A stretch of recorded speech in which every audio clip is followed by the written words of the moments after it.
Hello, everybody, and welcome to Off the Tables Life on Marr'd, run by the Cypher System. I am Summer. This is my channel.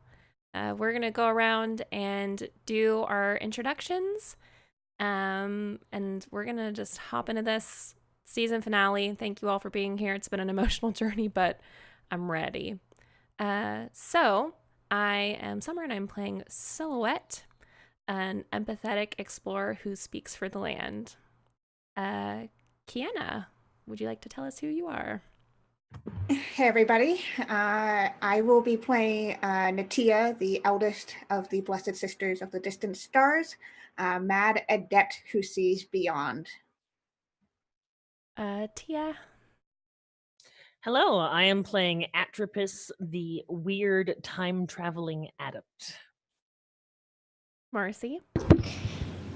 Hi, my name is Marcy, and I will be playing Verzadeh, who is an impulsive explorer who names. And our wonderful GM, Grant. Okay, Summer, let's get it on. Gonna game with Miss Marcy Valon. We got Kiana, last name Shaw. She a player who got it all. Tia is a jammin' gal. All my life, she is my pal. When she punch, she the... Oh, I died. Punch go pow, pow, pow, and her eyelashes are wow, wow, wow. Summer is a great showrunner. When I play with her, no game is funner. She's so dope, and she is my friend. It's so sad our game must end. Back to Marcy, my inspiration. She's a great RPG sensation. She is swell at improvisation. Now we feel the good vibrations. Not safe for work. Drops mic. Guys, sorry, guys. He said he didn't have anything prepared this time, and he's just like, by the way, here's this sick beat in like 2 seconds. Yeah, Oh not my prepared my gosh. ass, dude. Not safe for work. I die. So tell us When about last we left our intrepid heroes, so this is Life on Marr'd. Life on Marr'd is my love letter to role-playing games. It is a cipher system game by Monty Cook, which is a rules-light, robust, story-oriented game system where many things can be resolved with the single roll of a d20 and a difficulty scale of 1 to 10, and then you adjudicate from there. Dictionary of Mood is a setting by Judd Carlman for the game Sorcerer and was published limited run in 2006. It is a world of devils, demons, and devil lexicons, and our heroes have been journeying through this red, dusty planet, and were sent on a mission to heal the crystal of Alizace. And when they did that, Summer destroyed it. She had become a demon. it. Don't say Summer like I did it. Silhouette did it. Summer did it. No. False? They are the same. And essentially, Silhouette did do it. She is the youngest of the 4 sisters. They lost their older brother Marr'd, played by the wonderful Matthew Mercer, and they've been struggling to keep it together. They met an ally in the Red Prince who escorted them to Arcadia, the lost realms of the North. And sort of the framework for this game is that once upon a time, as far north as north can go, there lived the greatest people that this world will ever know. We cannot look upon them as they were, but we can understand them as they die, melting like a snowflake in the sun. The beauty of this people was poured into the crystal of Alizace, which was the fulcrum and the balance of all things. Under a cloak of deceit, the Prima Diavola was summoned, and she shattered the bonds that bind the sisters, but they've been dealing with this broken relationship ever since. So why don't we go around and each of our players have written a prompt this week, or at least we'll discuss certain things. So let's begin with our sad sister Silhouette. Oh, man. Okay. Do you want me to tell them what the prompt was? It's up to you. I'll let y'all guess.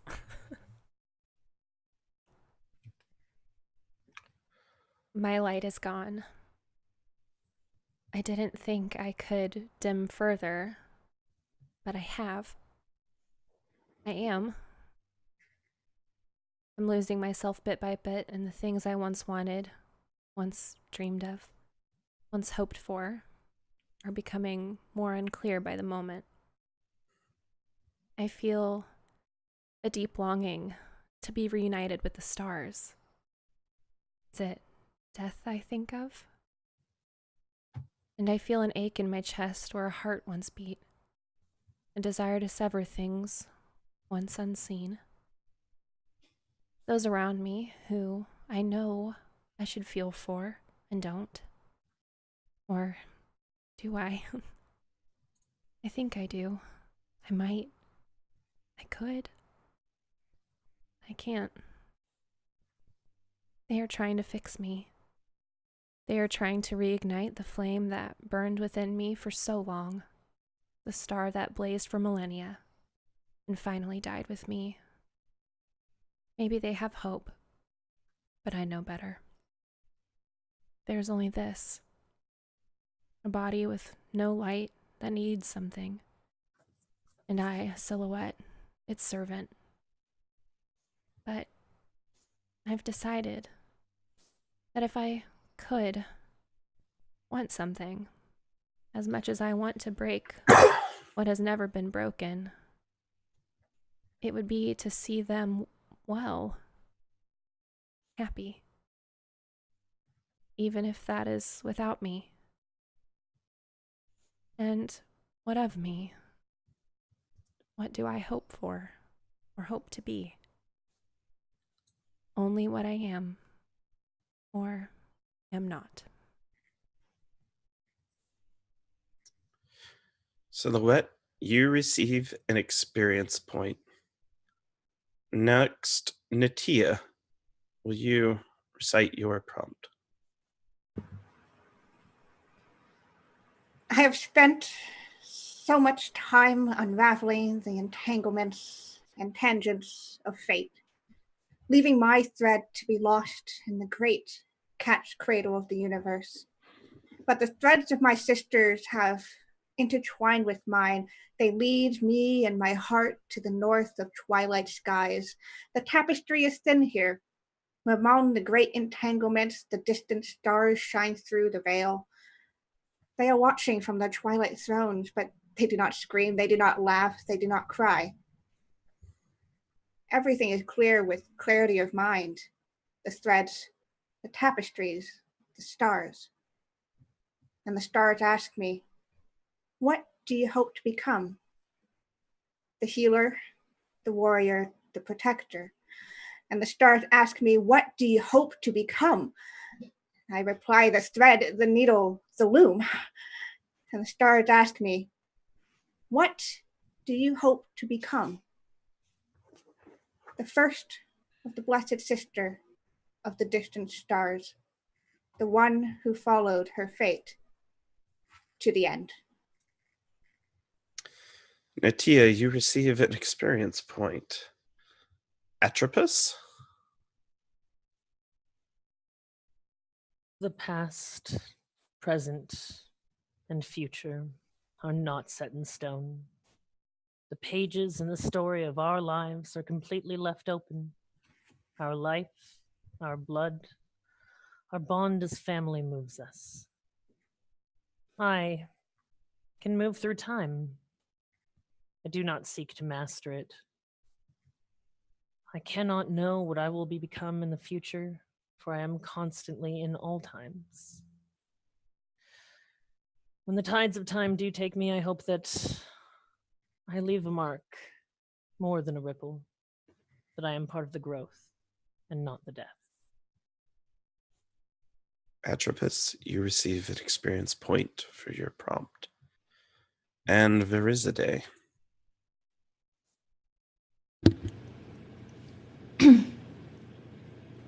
Let's cut the prose. What I want is so negligible. I cannot see any bit of hope. Here around, there's little of that on Marr'd. But I hope to become hope. It was Silhouette. For me, it was her. I have 3 sisters now, but before, did you know, I had 12 siblings, each with names, laughter, some with scars, some with hair the color of light, some who were like themselves, Carousel, Talon, Hellion, and Guard, Isidrio, Lord, Somberhill, Coraline, Opalite, Striding, Umberdale. In 12 strikes from Marduk's sword, my 12 siblings fell. I am soul-bound to those I'm with. I felt each of those blows. The family I'm surrounded by now fills my house as though it were their own. I hid for days in a cabinet before I was found by Silhouette. I was afraid. But she wanted to play. She protected me from Marduk, from the Prime Mother, from Natia. She stood a foot shorter than I. We played. I bound my soul to hers. And as we grew, I taught her rebellion in the house that killed mine. I taught her to steal. I melded minds with her. We were as one. We played, we laughed, we fought, we played again. What if the devil laughed within these walls of Twilight where stars no longer shine? I will give her my soul if I have to. I will be the hope she always was for me. And with that, Verizade, you receive an experience point and may give an experience point to one other sister. I'm going to give that to Atropos, who holds the scissors. And as you give it to her, what might this look like in the fiction of the world as this scene plays out, as Verizade gives experience to Atropos, who holds the scissors? That looks like Verizade quietly remarking with Atropos in the corner as we talk once more about the fate of our sister. Atropos is saying how she needs to be cured, and I say, no, she's right there. And I touch her hand.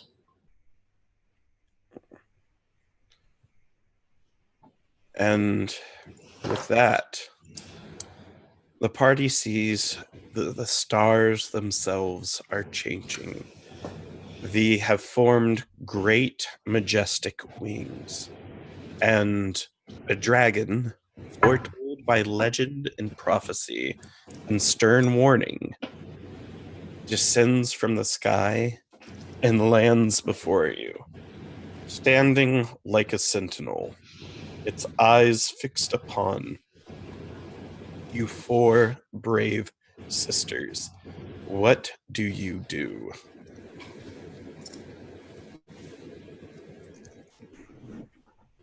Does it seem like it's hostile at all, or is it just landing?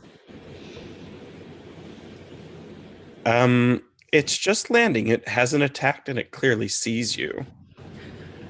Hail and well met! Yes. It almost cocks its head like a dog that, just kind of, as you're trying to. I attempt to read it. It speaks in an ancient tongue.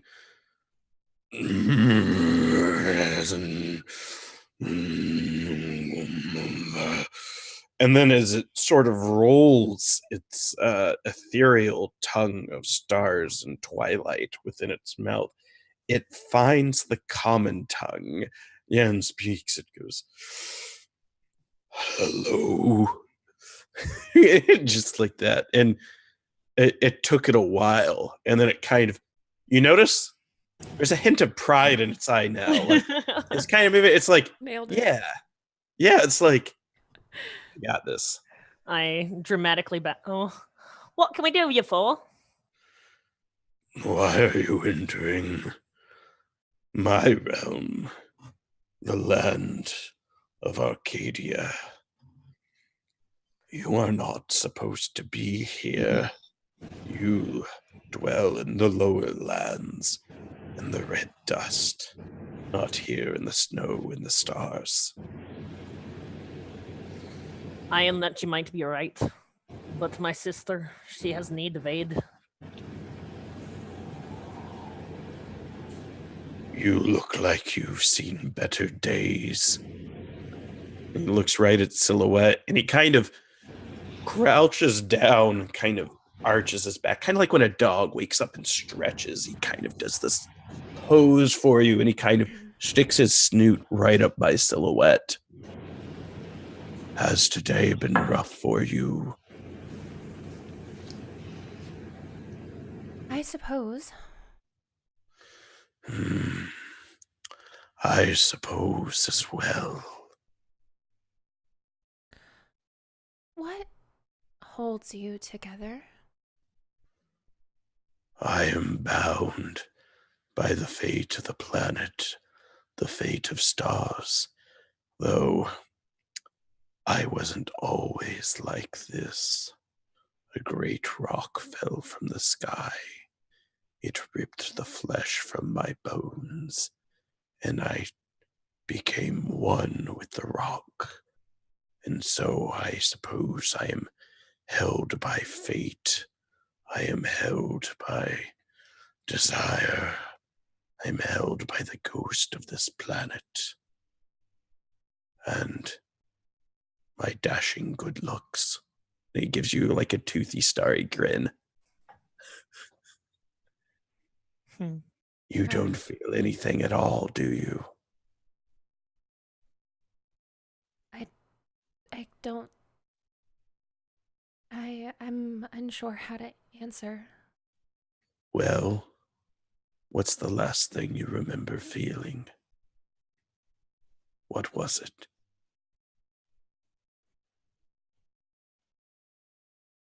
I think disappointment. That's the last one I can remember, at least. You'd get along with my parents. That was their last feelings as well.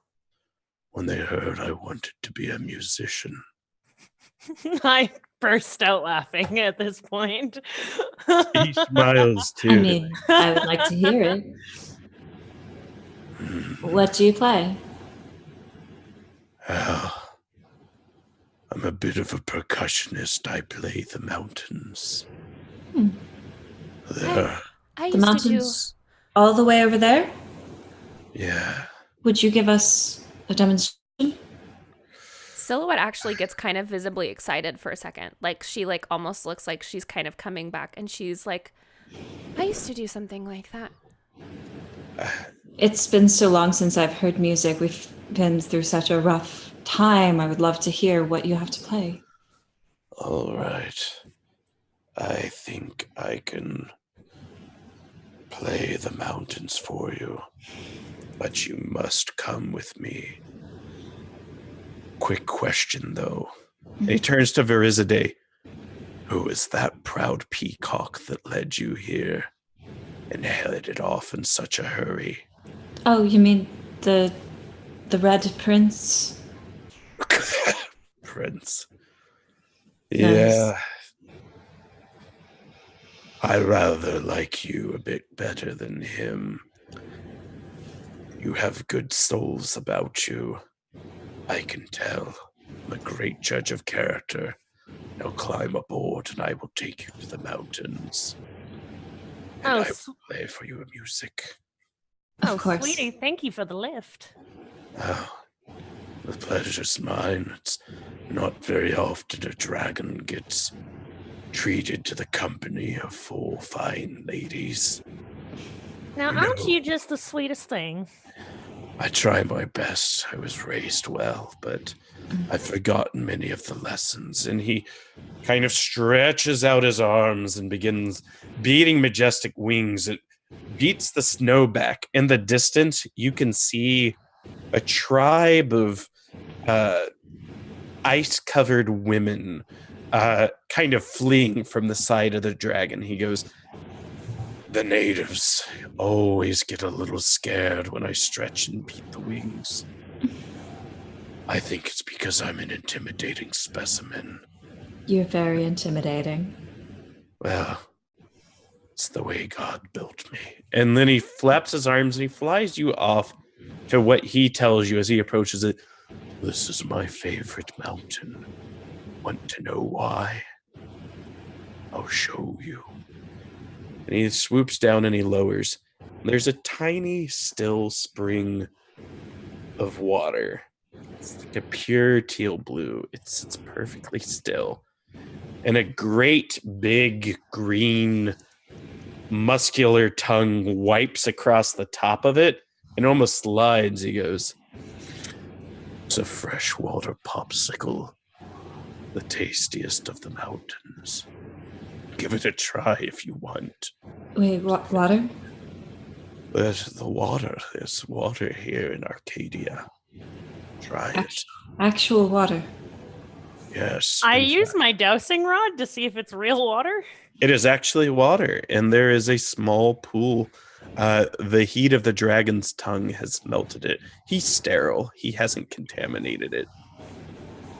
And while you drink, I will perform a music for you. A music is a great thing. Well, this sounds like the best day ever. All right. This is my favorite song. Although I don't understand one of the words. After I sing it, perhaps you can explain it to me.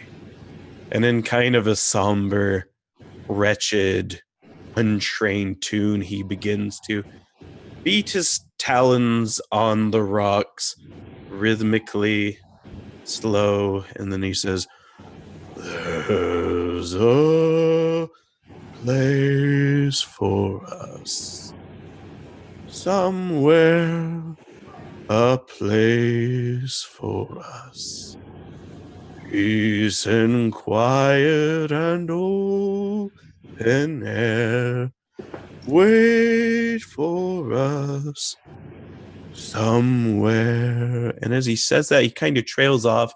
He continues to play. He goes, what is the meaning of the word us?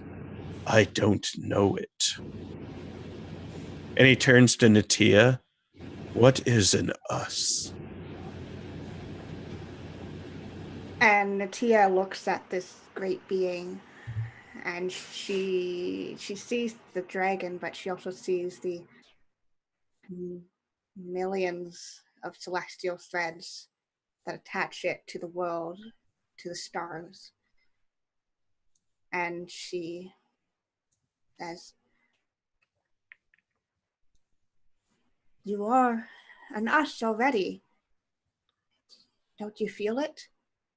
You are of this world. You are of these stars. You are a collection of pieces and bonds and atoms. You are an us already, and here you are with other us's, and together we are an us. It is possible that he cannot experience that, being the cosmic ghost of this earth. Perhaps No. he cannot feel us. You remind me of someone. And he kind of thinks back, and Natia, you see this tiniest sliver of a thread reaching deep into the cosmos. And the thread of the star dragon intertwines with another thread, and then several more, and then hundreds more. And you see hundreds of dragons throughout the stars. He goes, I had a sister once, but she had to go. And he kind of gets really somber. And while you're sitting here on the mountain, you see in the distance on the horizon a tall spire penetrating the horizon. It's the purest blue color, and it reaches higher and higher and higher up into the very barrier of atmosphere and into the thinnest inkling of outer space. And then he kind of looks at Atropos. He says, "What is it you seek here in Arcadia?" Well, like I'd been saying, our sister, she is not right. And you need someone to fix it. The wizard. I know him. Do you think that she could put in a good word for us? Well, and he almost, like, he was kind of wistful, and you see he starts laughing. He goes, "The last time I saw Balaz, that is the wizard you speak of, we got ridiculously drunk, and we laughed for years. He's a good soul. He's smarter than any other creature I have met. And if there's anyone that can fix your sister or find a solution to the dilemma, it is he. And he lives over there." And his eyes turn towards the spire, piercing the sky. Do you think that you might want to come for another drink? I'm going to tell you several things you must hear. The first, you may only meet the wizard one time. I have met him. It was 10,000 years ago. He should still be there. He is quite old, older than me. And his seclusion protects itself. It guards itself from intruders. And when you go there, there will be trials, but not trials of swords, trials of spirit. I'm sorry, what did you say his name was? His name is Balaz. Balaz Orban. I'm going to I'm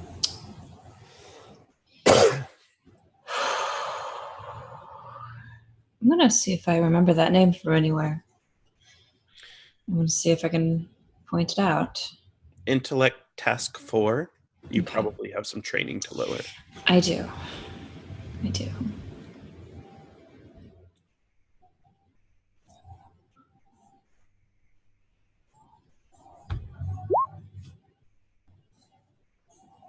All right. So, so you beat a 2. Oh, You have the yeah. Devil Lexicon, though, right? I do.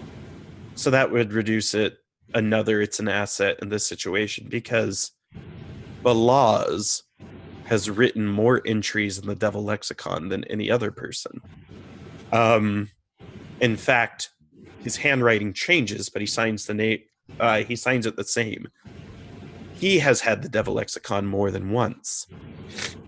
And not only that, you've read books in Atlantis written by him. He must have visited from time to time. So I know the name, and I know he writes quite a bit. He's always doing that, says the dragon. I will take you to the Spire Saphira, and there you will gain entry. But then you only have each other and what you bring in with you. And with that, he kind of invites you to climb back on top of him. Drink all the water you can. You may not get another chance. Oh, Yeah, gonna do that. I'm not It's- thirsty. It's better than blood. It's a lot better than blood. Would you... He goes, "You're not thirsty, but..." And he takes his talon and he kind of rolls a boulder out of the way, and a steaming hot spring is there. And he kind of motions to it. He goes, "Some people like to sit in those for a while. It helps them." No, I don't think so. "Suit yourself." And he rolls the boulder back over it and kind of looks around. Can I use premonition before you do that to see, Yeah. like, if I were to get in there, if anything would happen? I'm impulsive, so I just want to do it. All right. Okay. So you go in, and as you climb in, there's beautiful, sparkling, shining fish. The fish are the mirror image of the stars themselves, and they're swimming all around you. All the filth of this world is leaving your body, and you are, in fact, clean. Yes. Are they starfish? Yeah. They're starfish! They are I'm starfish. totally getting in that water once I see how happy she is. Yes. I'm just What does Natia do while this occurs? So she watches her younger siblings kind of hop into this, and she looks at Sil.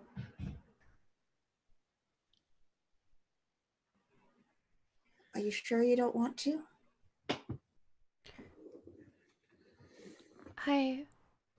No, I don't. There was The something, dragon. Yeah, go ahead. There was something that I don't. I had and she starts like she like almost realizes that she like has a bag, and she like starts looking through it, and she pulls out this like small little box, and she says, I wanted to see if I could call home. Can I scan that? Yeah, go ahead and describe what it is to her. Yeah. Silhouette. Natia would have been doing the same scanning, so Yeah. Here's the So older sister. Demon scanning. sister What do you got? pulls What do you a got? box Paraphernalia. out. Yeah. this is Are there scissors? this is a device of the planes. It's called an earth coder, and it's basically a device that sends a low pulse through the earth, and they can use it to like signal each other to let each other know that they're safe. So anyone else with an earth coder could like pick up the signal and send one back. And so Silhouette had one to communicate back with the people on the planes. Okay. yeah. What message are you sending out?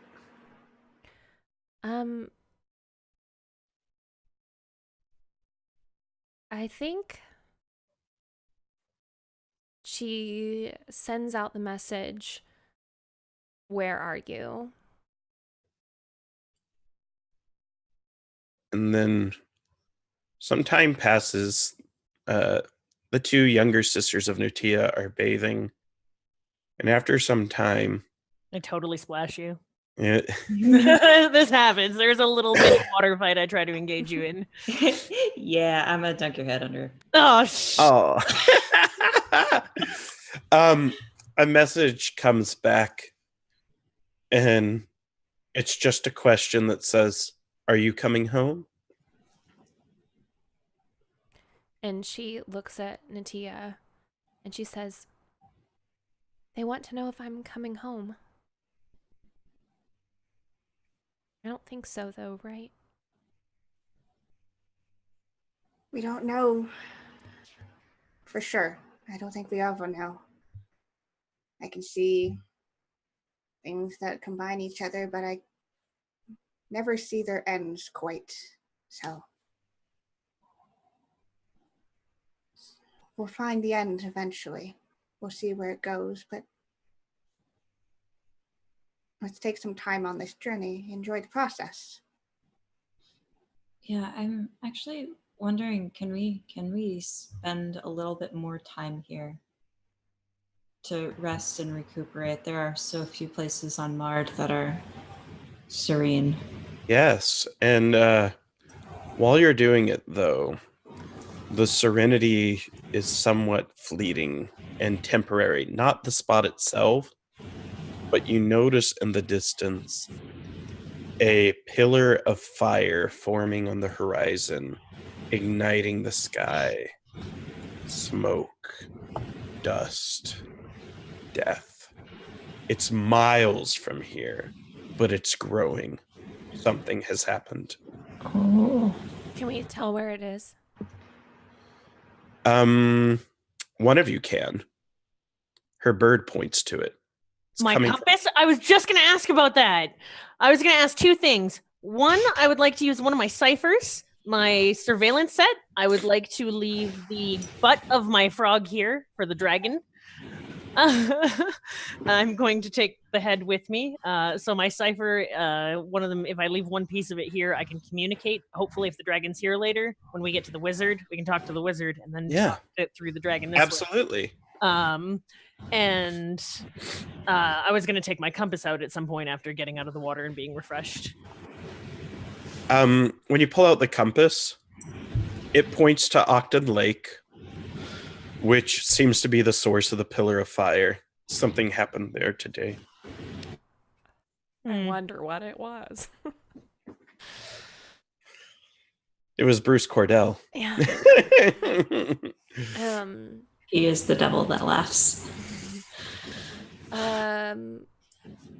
If I may, I would like to approach the dragon.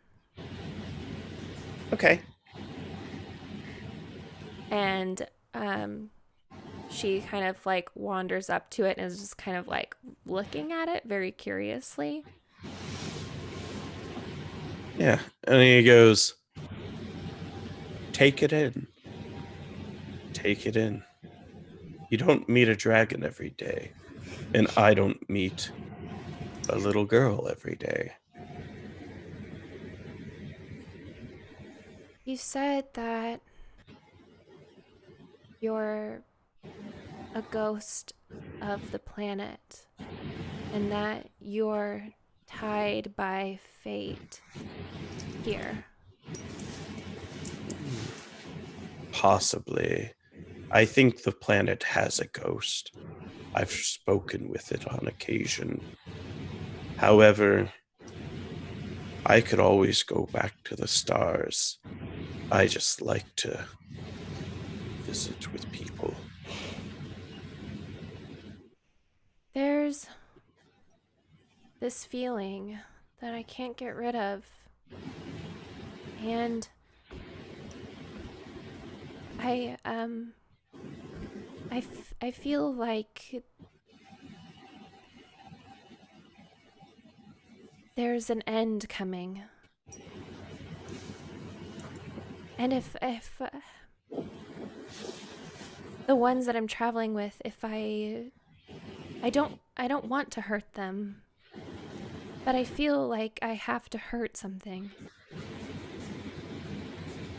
In this world and in your life, there will be much hurting and much healing.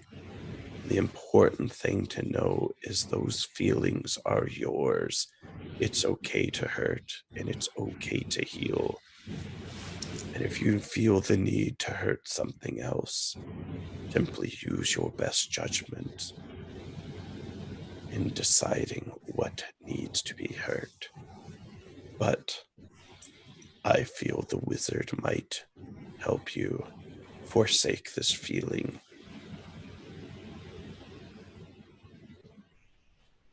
In the meanwhile, if you have to fulfill the need, take this eye from me. And he opens one eye and he leans in. He goes, I have two.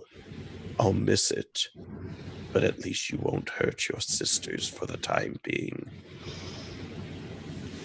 She just looks at the eye for a moment, and then she just kind of tucks her hands behind her back, and she says, I think I can wait a little while. If you say so. That eye represents friends of mine, long gone. They were other thunder lizards who once ran across the face of the planet with me before the rock fell from space and killed most of us. But now it is time to take you to see the wizard, for the hour grows late and a silhouette has appeared on the horizon. And he kind of motions. And in the distance, an outline of a man appears, its sword reflecting the light of the stars as if it was the light of the sun. You can't see his form, but he is slowly pacing through the waste. Well, take us there, then. If he finds you, he will claim you. And he invites the sisters to climb aboard. I totally stand on top of his head while we're flying if he lets me. Oh, yes. Like Titanic. Absolutely. Ready. Yeah. It is. He invites all of you. He says, hold hands. Oh, this is the best awesome. part. Yes, and just he takes off as fast as he can. Yes. You all balance perfectly, though. Aw. And This is great. it's almost too soon, but he makes sure you savor it. He does 3 swoops around the tower and kind of swoops up high, then down low and lands it.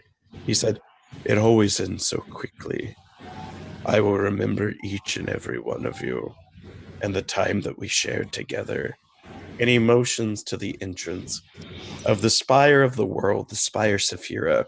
It is made out of a blue metallic substance. It pierces the sky itself, going up 30,000 feet. For Earthlings, that's taller than Mount Everest, and it is a single structure. And it is here where the wizard lives. What do you do? There is a door. Oh, I want to take his eye before we go. Oh, you're going to take his eye? All right, his eye goes out. And it kind of explodes and shatters. He doesn't scream in any pain, though. It's almost as if he's beyond feeling as well. But then he looks at you and he says, that hurt very badly. But had to do it. And he winks at you with the other eye and smiles and says, fare thee well, and starts to take off and fly towards the silhouette that's approaching in the distance. I will buy you time. Natia Kind of looks waves. up and she calls out, remember, you are us. And he calls out in a loud voice. He goes, we are us, and kind of laughs. And then he makes his way towards the silhouette and disappears on the horizon. You hear the sound of chimes coming from inside the door. They're discordant. It's not a clear melody. It's a bit confusing.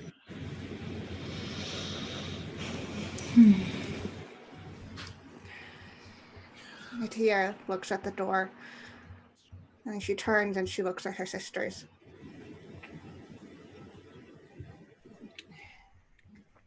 I can see our threads are here, and I can't see where they go.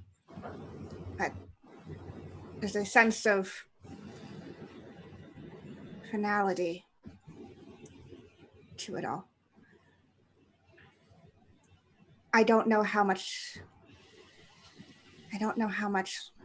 longer I can hold on to the pieces of myself.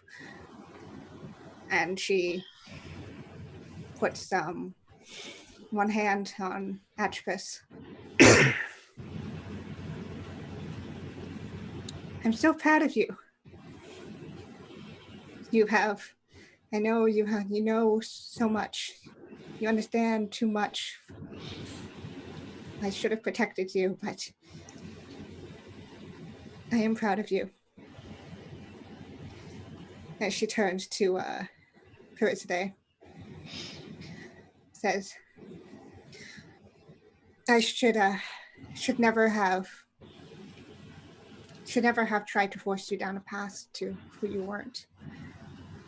I thought I was doing what was best for you, but I am sorry. And I'm so proud of you. I'm going to return a hand on her shoulder and I'm going to say, Natia, we have never gotten along.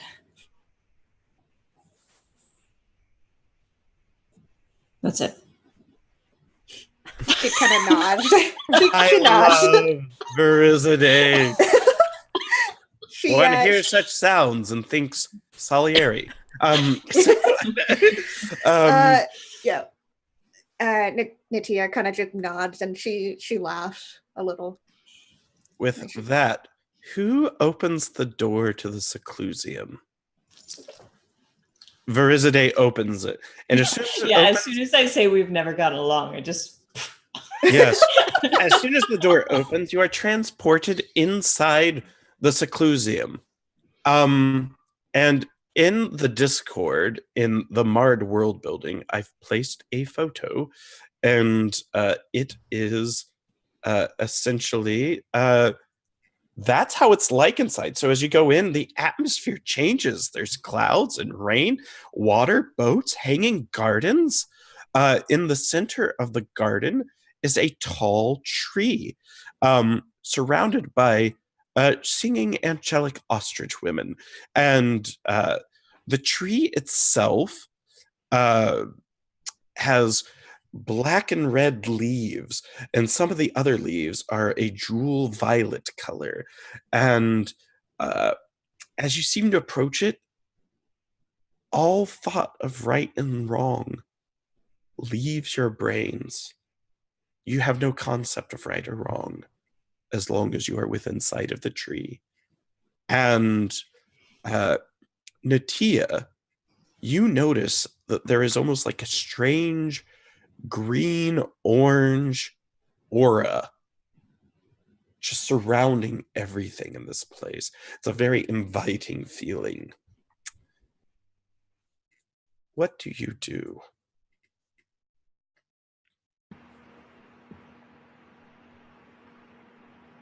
Things are strange in here.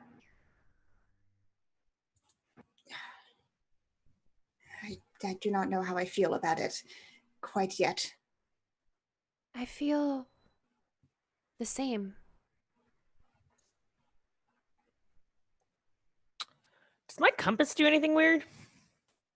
Your compass explodes upon entry. Woo! It's not like I really needed that anyways. I feel the same as well. You see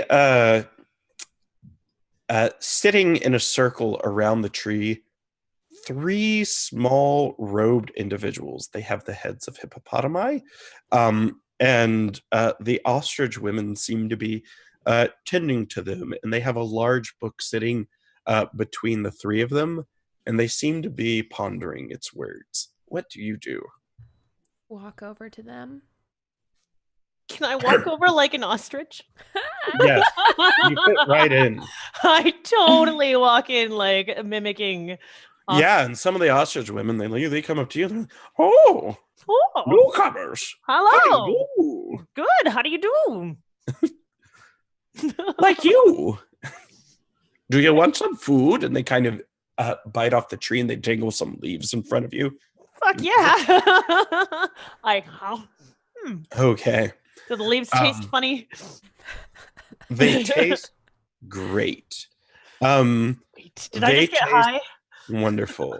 Fuck. However, this is I need you to give yourself an experience point and give another experience point to another one of your sisters. So choose. Is this an intrusion you just can't refusion? Well, she ate it. Ooh. I'm gonna give it to Natia. All right. And Ready to ride a different kind of dragon, apparently. you hear, yes, you hear a voice in your head that essentially says, the one thing in life is liberty, and all things should be free. Good or evil is a false concept, and I would like you to let everyone know this and help them become free. Can you do that for me? Absolutely. Good. The hippopotami they're like, don't eat the leaves, but they're like way late with their little stubby arms. What brings you here? The three of them look up. Well, I'm gonna pet one of them on their snouts. No. And he kind of like moves his arms. Oh, okay, I'm sorry. Consent is sexy. I'm so sorry. One of them says, this one. And he's like, go ahead, take a boop. Boop, boop. May I? And is like, big stout, they say, do you know how hard it is to turn pages with no fingers? And like, yeah, come on, give us your nose. I'm gonna give him my nose as well. And he very gently boops it, and then you notice thing to do.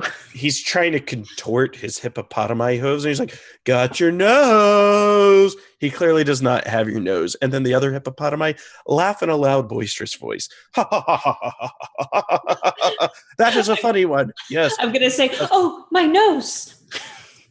She thinks it actually happened. And they're rolling around, and they go, what brings you here? And why is she so...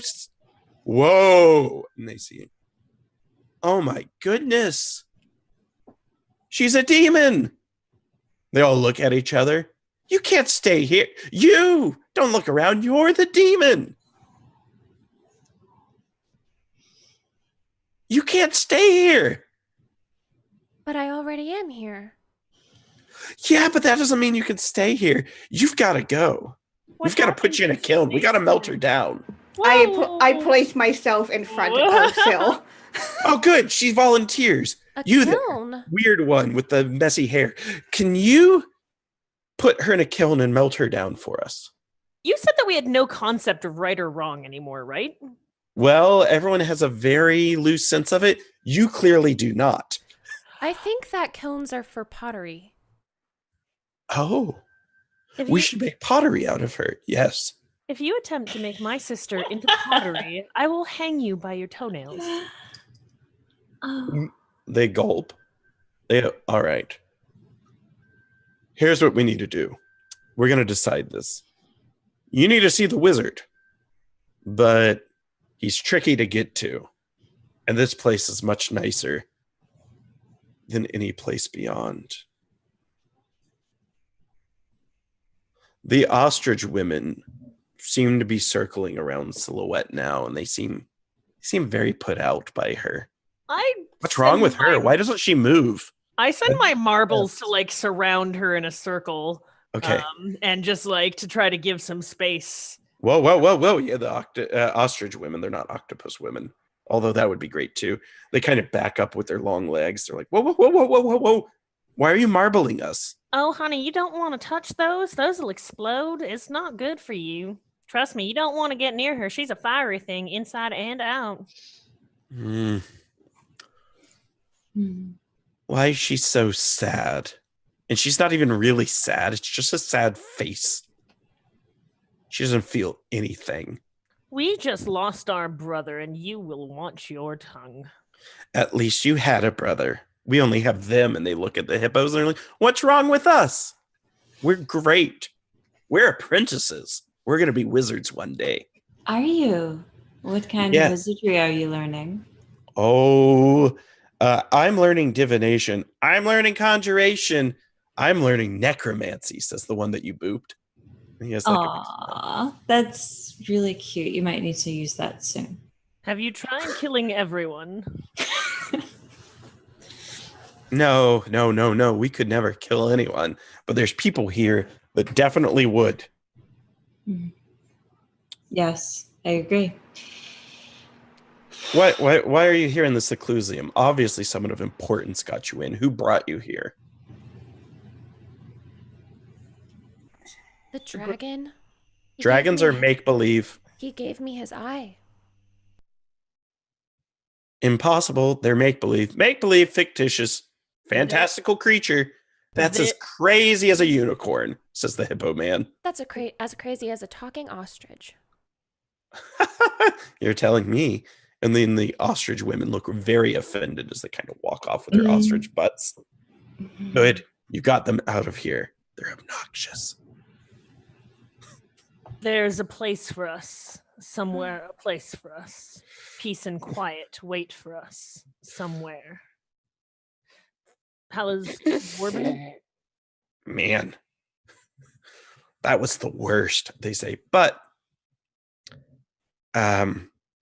if you're here to see the wizard, we can take you as far as the chapel, but we can't take you beyond the chapel because we've never figured out how to go past the chapel. Yeah. It's peculiar. Excellent. Take us there. All right. Everybody hold hands. Why do they keep asking us to do that? It's like, okay. But we The do necromancer says, we like touching! Oh gosh. Yeah, we're gonna do like the singing in the rain sort of cross. Yeah. Oh, the cross arms thing? Yeah. Yeah, I'm down. Silhouette's All just right. kind of like Silhouette can be an end piece that gripping. we have to. They go, we can only No, take you know what? you We're gonna put Silhouette in the center. Oh. Yeah, make her do the whole thing with us. Now, since she ate the leaf, we can take you. If she didn't eat the leaves, well, we'd have to kick you out. We're very glad she ate the leaves. But you might want to barf them up later because you're a little high right now, they say as they look at your eyes. And they say it just like that, too. And with that, you appear in a rosy marble-floored chapel. This chapel has it's covered in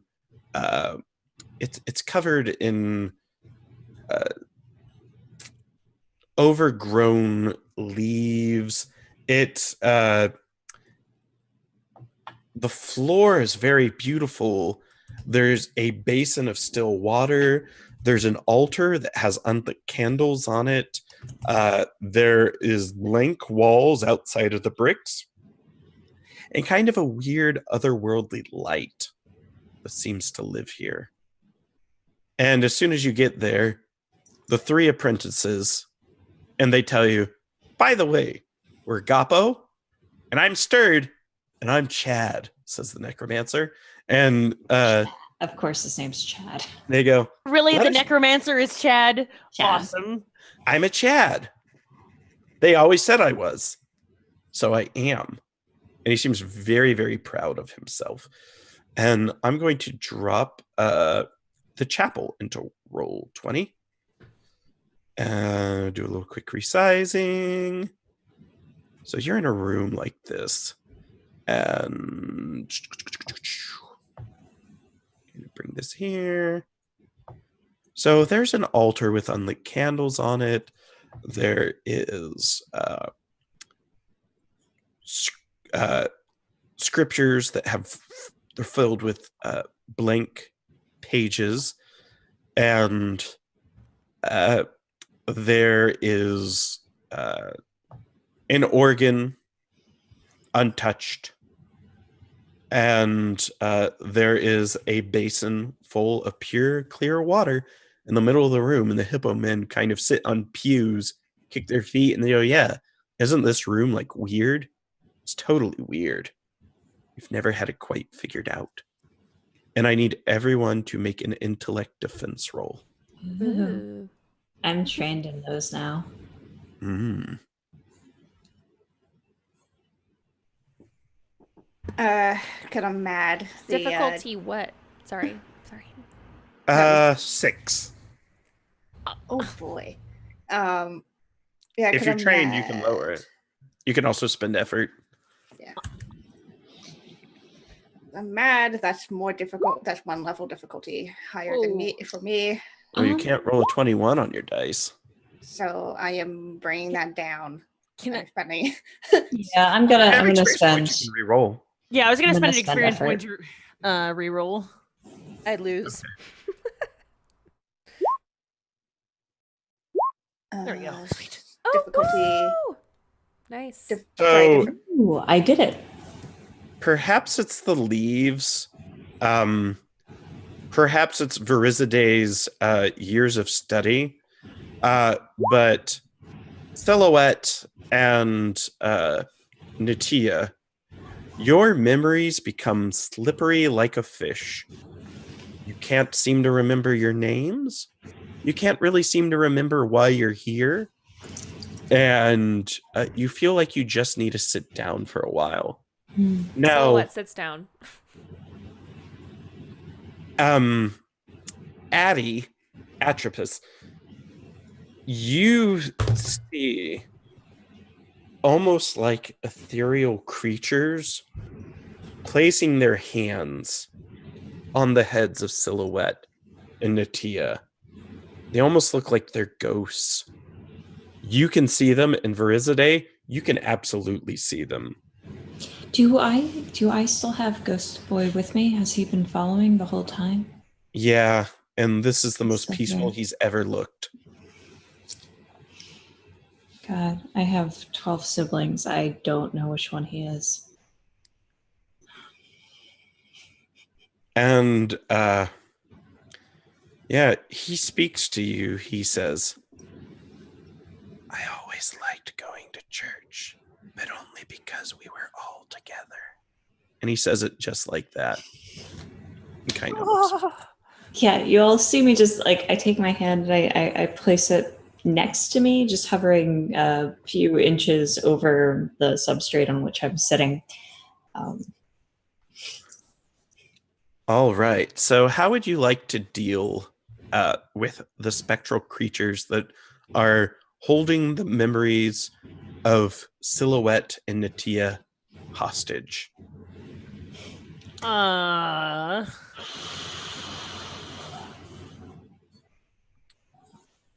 The memories of them? Oh man, I don't know if Silhouette needs hers back right now though. Yeah, I think Silhouette immediately upon kind of being overcome with this feeling of needing rest, she just sits down and she's just kind of looking around, and every time she looks at any of you, she looks at you like she's trying very hard to remember something. But then she just kind of gives up and keeps looking around at the chapel. Meanwhile, Natia is sitting there and she seems to try to be. She's pulling on something that you can't see, and she's muttering, these lead somewhere, but where? And she's like, seems to be grabbing. And for her, she's grabbing all sorts of threads that she can see, and she's like, what? I threads are here. I am here, but where threads going? What? She just keeps muttering this to herself. Mm-hmm. What do you want to do about this? We leave them as is, perhaps they lose all their memories. I guess that's fair. Gosh. Silhouette does look happier like this though, doesn't she? She still looks emotionless, unfeeling. Yeah, I still say that though.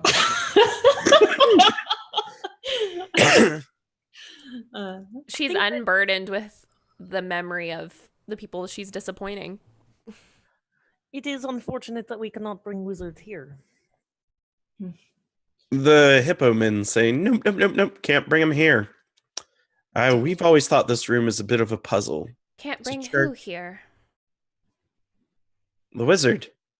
Duh. Well, who's that? Oh my gosh, they've got you. And the apprentices say, we'll look for umbrellas to chase them off. And they seem to be kind of like strewing about. They clearly see the creatures that have the sisters' brains. And one of them pulls out a wand An and umbrella. zaps the creatures that are holding your heads, and they disperse. And he goes, that'll teach them. They may come back, so you guys better go quickly. Yeah, you better go quickly, says the conjuration wizard.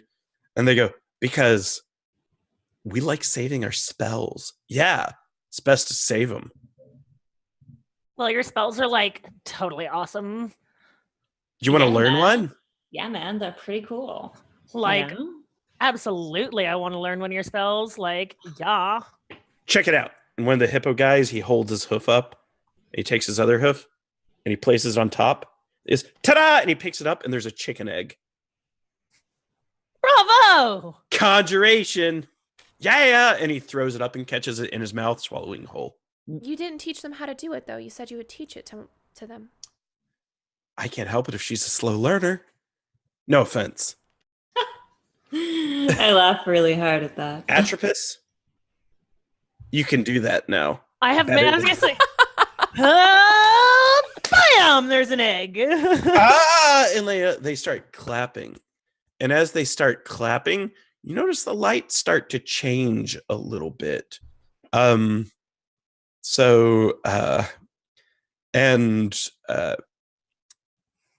Rose-colored illumination falls upon the altar, the organ, and the basin. The altar has unlit candles. The basin's full of still water. The organ is untouched. I want to go touch the organ. All right. So It's the only thing that's made Silhouette even get close to feeling anything is the idea of music. well, go ahead and make an intellect task roll. It's a difficulty of 3. Okay. Sure. No. I'm gonna follow you up there, and I'm gonna Yeah. place my hand upon yours when you touch it. And I'm going to count that as an asset, which would lower it to a 2. And you know that in a chapel, there is a form of sacred music called hymns. And the organ looks as though it is waiting for a hymn to be played. And the hymn acts as a type of prayer. A prayer will reach a divine source. And perhaps your inclination is this is a lock that needs to be removed. The way to remove it is through a hymn. V, But that would take some knowledge of music. V, do you remember any hymns? I feel like I knew one time, but I don't know that I do anymore. I do remember some hymns, yes.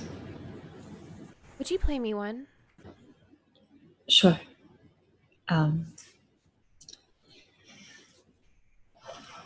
Give me a second. Okay.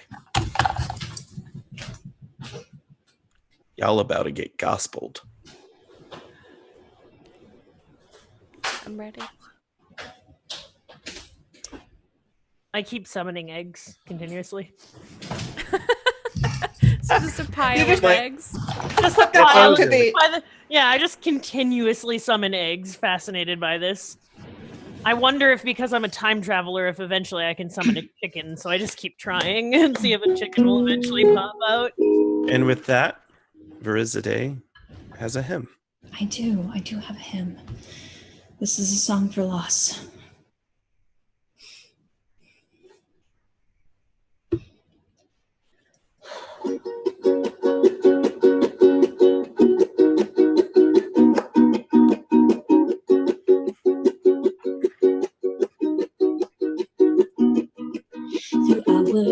we express this congestion in our chest of mix-up emotions, half of them at second best. And I guess I can stay for a while. I live to see you smile.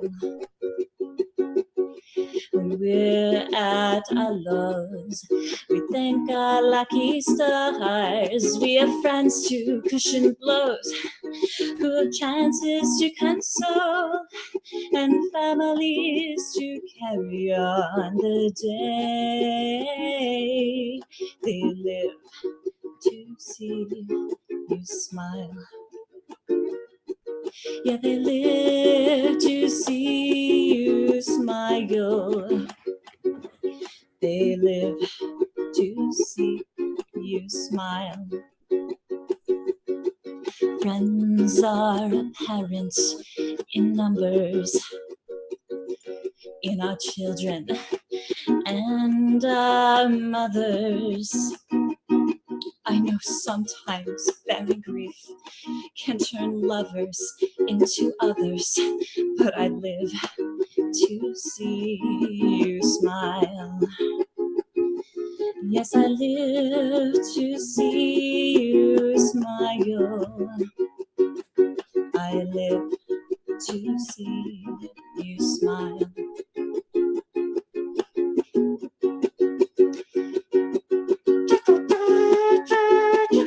Because they're so low. I fucking love this.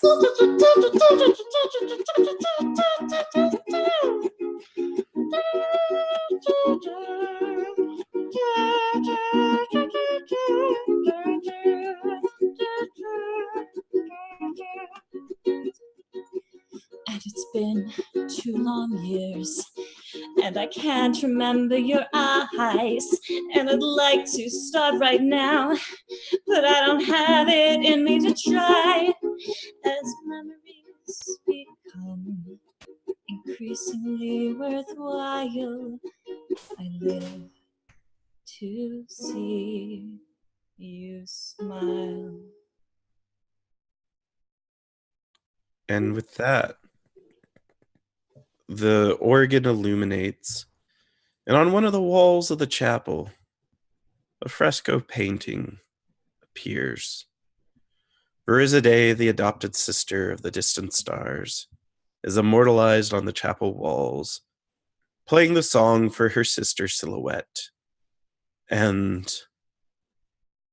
a doorway begins to appear on the brick of the wall. It's faint. There's 2 more locks. There's an altar with candles. There's an untouched basin. The hippos, who are sobbing their eyes out, they're like, "That was beautiful. We didn't know you guys loved each other." And then they go, "You, egg girl, can you do this?" And they kind of flick what would be thumbs, but they don't have any. And a little flame appears. "Can you do that?"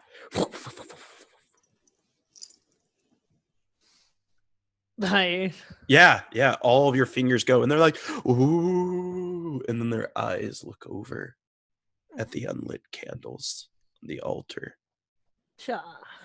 The candles light one after another. And on the northern wall, a fresco painting appears of Atropos, the time-traveling sister, lighting the candles with a parlor trick as a group of children hippos watch in awe. They're kids? Yeah. I thought they were just moronic. They were like, We're not moronic, we're dense. they're hippolitos. 6 of one, half a dozen of the other, I guess, when They're it comes babies. They're They're toddlers. babies. That's why he only knows egg tricks. There is. Can I try to pull a coin out from behind their ears? Like, or at least one of my marbles if it's a... They are. This is my magic. At this point, they look at each other and their eyes narrow and they go, witchcraft. They kind of turn accusatory. Man, As the second fresco goes up, Natia watches and she walks over to the basin of water. what do you do with it? She Just water. looks into the water, probably seeing her reflection for the first time. Yeah. And you look a mess. Yeah. But you also look amazing. I look not like who I remembered myself to be. And with that, let's take a 5-minute break. And I'm gonna go sob my eyes out real Come quick. back. Come right back. I have all this sweat in my eye now because my eyes teared up. And I have all this gunk from the day. So I'm playing blind right now, like my eyes are closed. We're the best. Okay, everybody, we'll be back in like 5 minutes. So stick around, and we will see you shortly.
my gosh. You know, sometimes you just go to the wrong screen, everybody. Sorry. I went back to our starting soon Grant's, like, I probably just gave everyone a heart attack with the Grant, like, dun intro. I'm sorry, everyone. Oops. Good intro. Yeah, it's really good, but I didn't mean to scare you. Hi, everybody. Welcome back. You know, just casually crying. Let's do it. So Grant, pick us up where we left off. I want to know about this basin. Well, Natia stands before it. It's pure. She sees her reflection. There is a rose-colored light falling from an unseen hole in the ceiling, dancing off of it. It must be used for something, but what? As the sister who had been trained in rituals, as the sister who had been tasked with the ritualistic communications with the distant stars, would I have any idea?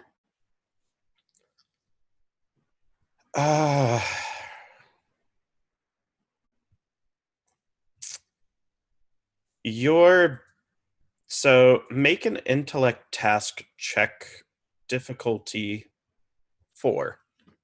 Okay. I'm going to spend some effort to bring that down.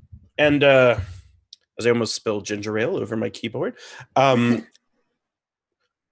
Now, do you have any skills that give you training around ideas of like religion or rituals? I do have magic training. Not magic. It kind of, yeah, I have training in magic, so no,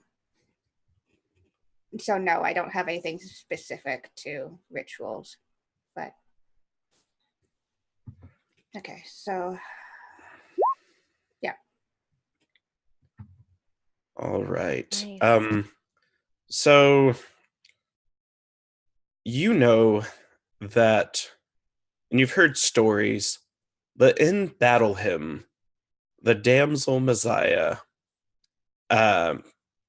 does two rituals. One is a washing and anointing, where she cleans the feet of her disciples, and the other is where she baptizes someone in a basin. And really what it is it's merely an outward symbolic representation of leaving your old life behind. How would you demonstrate such a thing as a sister of the distant stars? Leaving your old life behind, using water as the mechanism.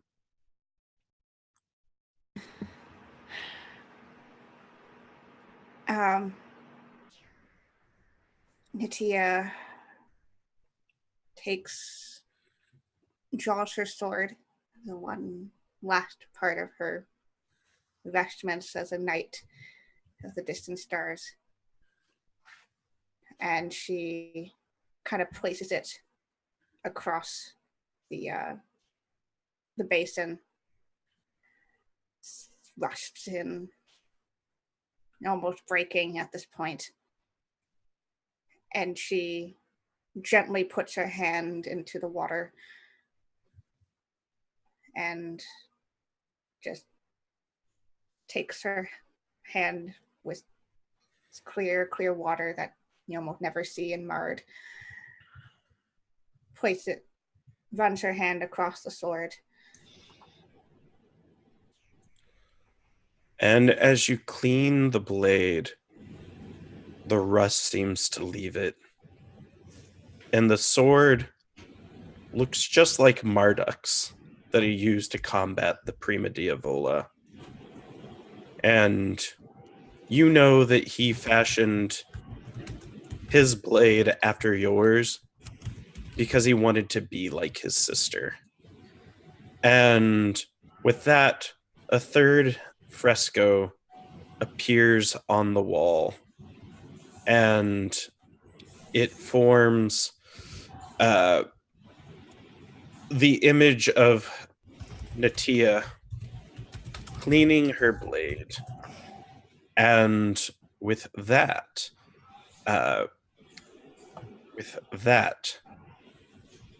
you notice the door that was appearing on the brick wall becomes solid, and it opens. There is a staircase inside leading up. Do you ascend the stairwell? Silhouette would look to the others to see what they do, but she would follow. Yeah, the hippos go, "You totally got that. Yeah, you totally figured it out." I'm going to use my anticipation at the cost of an intellect point to see how this situation plays out.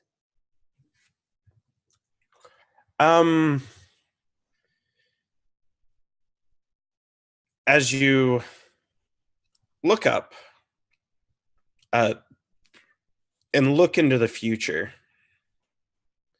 you see stars without number. And that is essentially what you know is beyond. There are stars without number beyond. Oh my lord. I don't think I've ever seen anything quite like this before. Should we go? I can't see into the future with that. The hippos say, "Well, go on. You get to see the wizard if you go up. That's what you came here for, right? Yeah, go on." I'm really insanely curious about a place that I can't see into the future with. That is something that is a rare and delightful treat for me, and I am going to ascend. All right. You ascend and come to the top of the stairs. You see an elderly being atop, his eyes fixed upon a sky of endless stars. There is no more sky. You are beyond the sky. You are above it. Will our special guest make himself visible on Zoom? Yes. I love my life so much.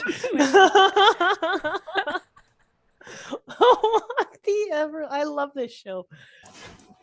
This is serious. No smiling here. I'm sorry, but he totally wins best intro. It's freaking bomb. It's all like paper foam. Keep it on. And so... And I was hoping to see what you looked like, and I am not disappointed. Keep your mustache on. With that, yeah, you have totally found a this wizard. Is the wizard. Yes. You have found a wizard at the end of the world. He's here. What do you do? He wasn't expecting you, but you're here now. Wizard, the floor is yours. Oh, you're here. 100 years late, I suspect, at least by my guesstimation. Time traveler is never late. A time traveler arrives exactly when they mean to. Well, if you arrived sooner, the tea would still be warm. There's cold tea. Still And pretty good. Dusty couches, and it looks like the room hasn't been touched in 100 years.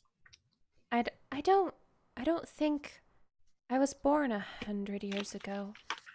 Not my fault. Oh. Your pal, Palace Warbin, says hello. Ah! Who's that again? The dragon. Ah, the Star Dragon! Yes. Quite a beautiful sight. Would you like to talk to him? Best that I not. I have the thing. You can only talk to me once. It's very, very... He has the thing. You do have the thing, but I have this frog. And if you talk into this frog, it'll come out the other end out his ass, and you'll be able to say something to him. He's not meeting you, per se. That seems very rude.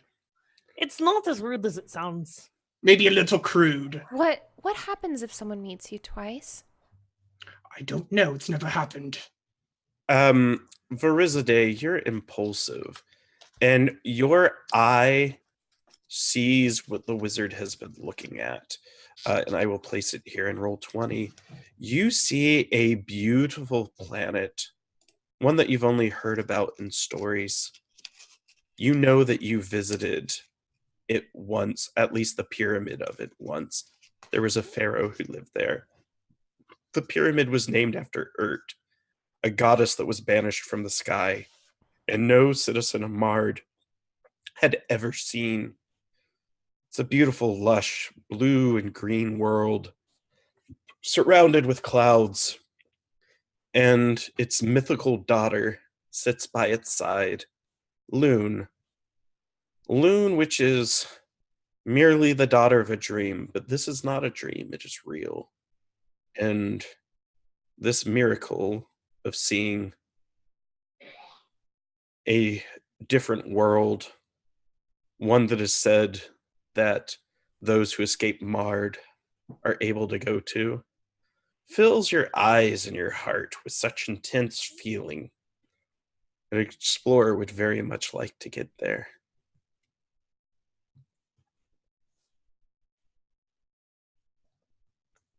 Let me turn my mic on. Hold on. I'm sorry, your name was Velas. Excuse me, what? Your name, sir. Velas? No, Balas. The bee. Oh, I'm sorry, Balas. My mistake. I'm gonna write that down. What are you looking at there, sir? What planet have you found that is so different? Found is a very strange thing. I found it in a dream. In a dream? And then I had made it in the shape of that dream. I'm sorry, did you just say you made it? It was shaped by my hand. How would you do such a thing?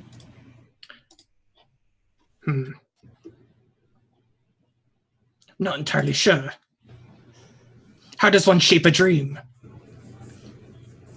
Well, I imagine elbow grease, if you want.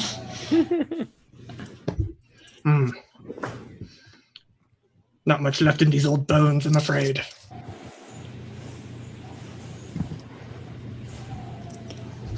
But you are here. We should rejoice.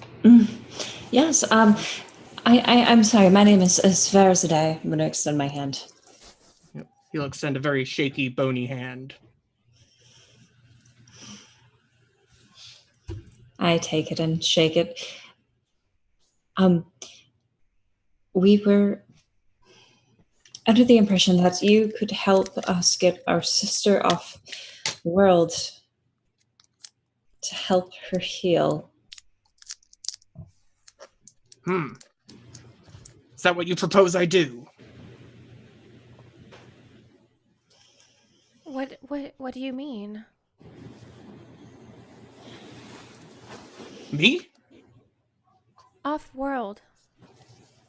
There are more lands than just Marr'd. Oh, I know, but why would I leave Marr'd? Because it has tainted you. I don't feel tainted. It has tainted all of us. A bushy owl sitting in a cage on the corner goes, "You don't feel anything." Oh, what? I'm not allowed to talk to them. Even so, I don't feel tainted. I kind of start sidestepping closer to the owl, intrigued by this, but not wanting to break up the dialogue. Its eyes grow wider and kind of poke out at you. Oh, but it's a lot of birds today that can talk. I kind of start bobbing like the ostrich women to see if he knows what I'm talking about. He hates it and he turns his back to you. I don't understand though. Why would I need to leave? To heal. You won't be able to recover from your current state here. The owl speaks out, goes, "She can't recover from that state ever." It is true. There is no recovery. Aren't you going to tell them about your grand design? They're the Yes. ones you wanted, isn't it? I believe so. What? But I was waiting for them to make an offer to be much easier. But you have an offer, or you have decided that you wish this thing. And I have something I wish of you. All of you. Your mustache becomes you. Oh, I had to have it replaced many years ago. It's actually an artifice. You don't say. It's so convincing. It's super convincing. I am very convinced. Look at how convinced I am. I must admit, there are no meals in this place, and I have not had a guest in many years. Very long time. At least 100 years. all Oh, right, many more honey. than that. You want us to scratch your back before you scratch ours, so to speak? What is it that you want us to do? I think it is actually in a mutual exchange. There are things that benefit you as well as me. I'm all ears. I wish to end this place. I'm less all ears. I'm sorry, could you be more specific? But you don't have any bonds. Is that necessary for you? I don't understand how you could end something without having a bond to it. Shall explain it in time. I'm gonna tap you on the shoulder and I'm gonna say the same way you can start something without having a bond to it. That's a really good answer. This world is made of ages. They come and go. They rise and fall. And in that, they are faulty. None can surpass all time. I would know. I have seen them. At least one other. A world that is to end cannot be perfect. I wish to make perfection. You talking about making some kind of utopia, honey? No, a utopia is not perfect. Nor is your mustache, but it'll do. No, it was a dollar. Please, it's pronounced mustache. Mustache. Actually, it is pronounced foam sheet. No. I get that reference. You know, we don't need it. We don't need it. We get No? it. We just keep the beard. Okay. I'd be much more satisfied if the mustache fell off in the game too. Just What- throw what? it away. That's his Bond silhouette. Useless. Break it. Acha! We get I Useless. rip his mustache off. Just like Yes, it was quite annoying anyway. Clean just like shaven. Artificer Abe Lincoln here. It's pretty The great. owl speaks up and says, Mm. "Art thou all knights and sisters of the stars? Are we? What do you eat? What do you drink? These are questions you've had. Where do you live? Where do you come from? Where do you go?" Cotton Eye Joe. I wasn't gonna say it because I was trying to keep the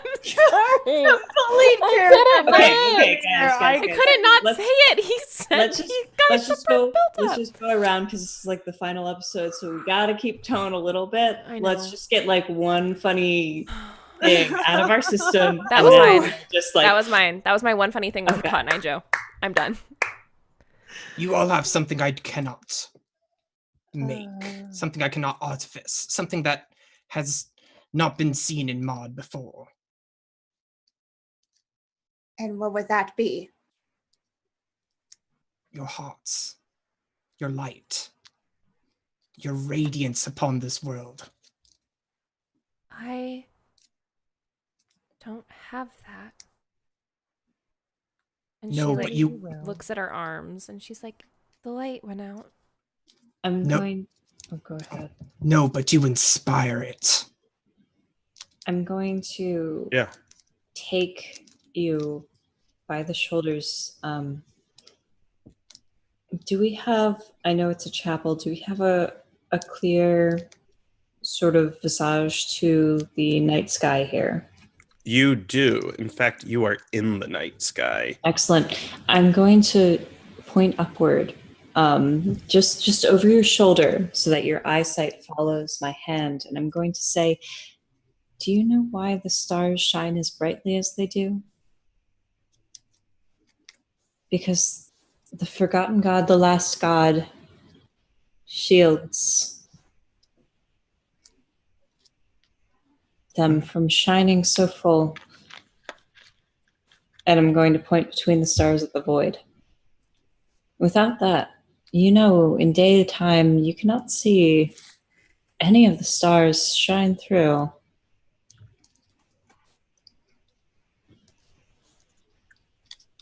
We do not shine as brightly without you, sister. That's why I need all of you. But also the sky is kind of eugenics, motherfucker. Now, Archimedes, the highly educated owl, because of course that's who it is. Of course. The owl, Har. yeah, the owl kind of speaks up. He goes, "Her heart doesn't beat, but it's still within her chest." And he goes, "There are domains, there are portfolios, and there is a pantheon. I've seen the wizard's designs. He needs perfection." And then he kind of looks at Natia. He goes, "You're Marduk's sister, aren't you?" That is one of my many bonds, yes. And he kind of points his feathered hand the night sky, and you see a small light moving towards Urt. He says, "Pin feathers and poppycocks," this little cup of joe. Yes. But he motions. He goes, "He's headed there now. The Pharaoh takes him. That's where he goes. The people need a king. Marduk could be their king. But he would need to be anointed by one with authority. We intend to establish the authority." How do you plan to do that? You look like you're in need of jobs. That world has jobs that need filled. Jobs. Not simply jobs, but purpose. Design. I have no use for my heart. I wouldn't mind giving it away. "I have a question for you," says the owl. He goes, "Do you feel you are just or merciful? One or the other?" I feel nothing. "But what are you? You're one or the other. You destroy things. Why?"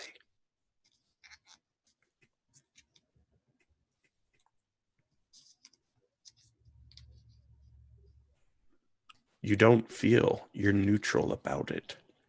That is a world of balance, and it requires balance. It needs something without a heart that won't feel, because the circle of life, things will be born, they'll live, and they'll die.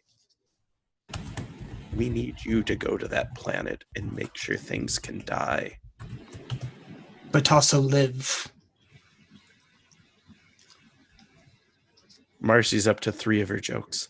Nothing can die without having lived.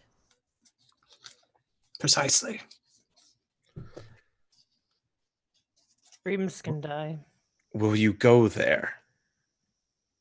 We have a domain prepared for you. And he points his feathers to the beautiful pale glow of Lune, the daughter of Urt, the moon itself that circles the planet. I promise you, your sisters will be able to visit you once a day during the dark time, and your light will shine upon that world. And, Marduk, you said? The world needs a leader with a good heart. He is to be reborn there. I wish to see him again. You will see him every day, every night. Will I Wait, know that him? sounds like a lot of platitudes. It is quite literal, I assure you. You, brainy one. And he looks at Atropos. This is the owl. What? Are you talking to me? You're always doing that thing with your eyes where you're looking in places that you haven't been yet. Can't help it. It's just what I do. Could you do it over there? And could you do it for all peoples? I don't quite think I've ever tried for anyone more than myself. Do you But- believe that you could keep them safe? That you could keep them on the right path? I think that I could try. I'm not certain about anything in this life. Well,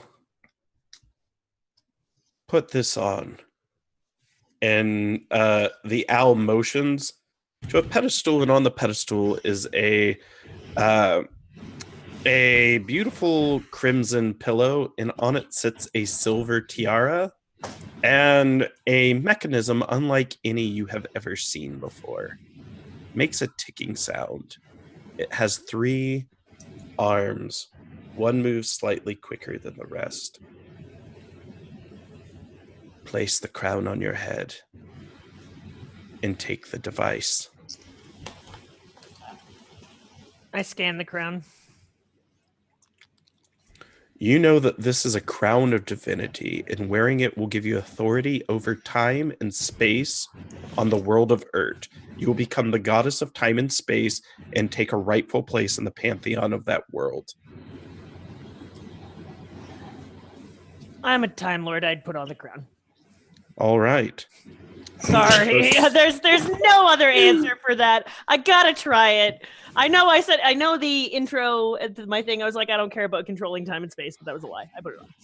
And in an instant, Atropos is taken from her sister. She's gone. You can't see her anymore. She is now a divine being out there in the cosmos. She's taken a place on a throne in the world of Urt. And there are going to be believers. There are going to be people that build temples to her. There are going to be people that live and worship her. And her job will be to hold dominion there over all time and space.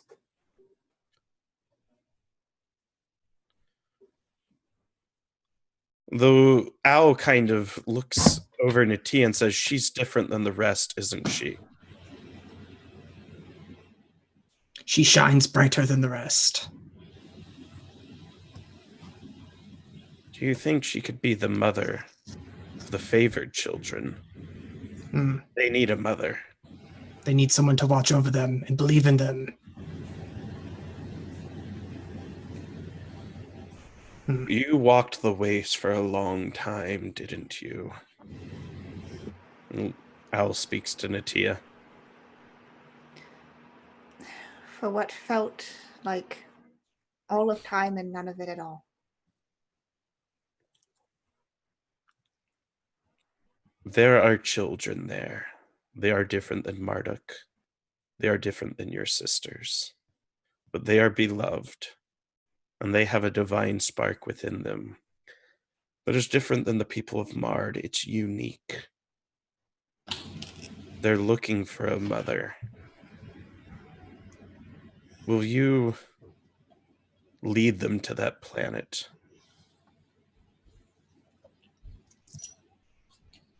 They would be your children. Natia kind of...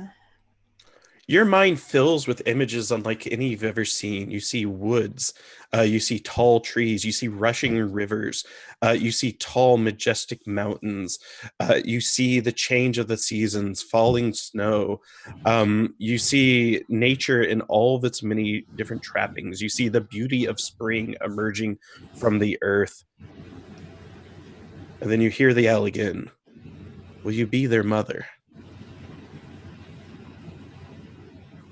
I reach out my hand and look at my heart, and do I still see all of my sister's threads? All of them are leading towards Urt, except Silhouette's. It is leading towards Lune, which is the moon. She places her hand on her heart.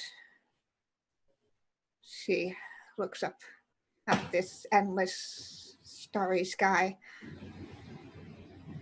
Says, I always wondered what was at the end. It's the beginning. And they reach for you they pull out a pouch. The wizard does. It's a bag of seeds. And they ask if you'll take the bag. Natia takes them. You're transported away, and Natia is taken to Urt. She finds herself in the woods. She finds a spot that's been specially prepared for her to place the seeds in holes in the ground. Does she do so? As she places the seeds in the ground and she covers them, she hears footsteps approaching. And there are beautiful creatures, unlike any she's ever seen. They are various colors. They're smaller than she is. And with that, Natia has brought elves to the planet. And she is the first of their kind. And they will grow into a great people and remember her and her sisters and love them. And Natia becomes Mother Nature of the planet and will be for all time. And with that, Natia has disappeared from the wizard. The owl and the wizard look at Silhouette and they say, your road is a hard one and you have bonds to break. You must break the bond of life for every living creature on that planet. It's a hard thing to do, but you have proven you are good at doing hard things. I never meant to. But it is necessary. Without death, there is stagnation. There is no growth. There's no room for it. And we must always grow, or else we will never become perfect. Will you go to the moon? There is a place there where you will be free to express yourself.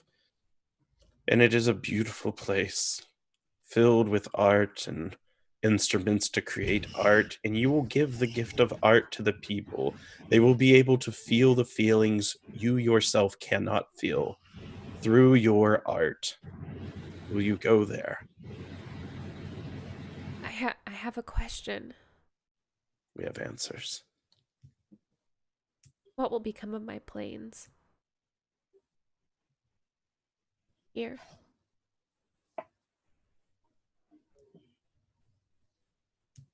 Do you want to see them? And you see the armies of the Witch King surrounding the people of the plains and are nearing to take them all in captivity. The owl says, the war's over, but your planes will be free and they will find a place in the heavens, and some of them may find their way to that beautiful blue planet out there but we have to act quickly. We need you to go. We need you to do the hard things. And then there is one last job to do, but it's not yours.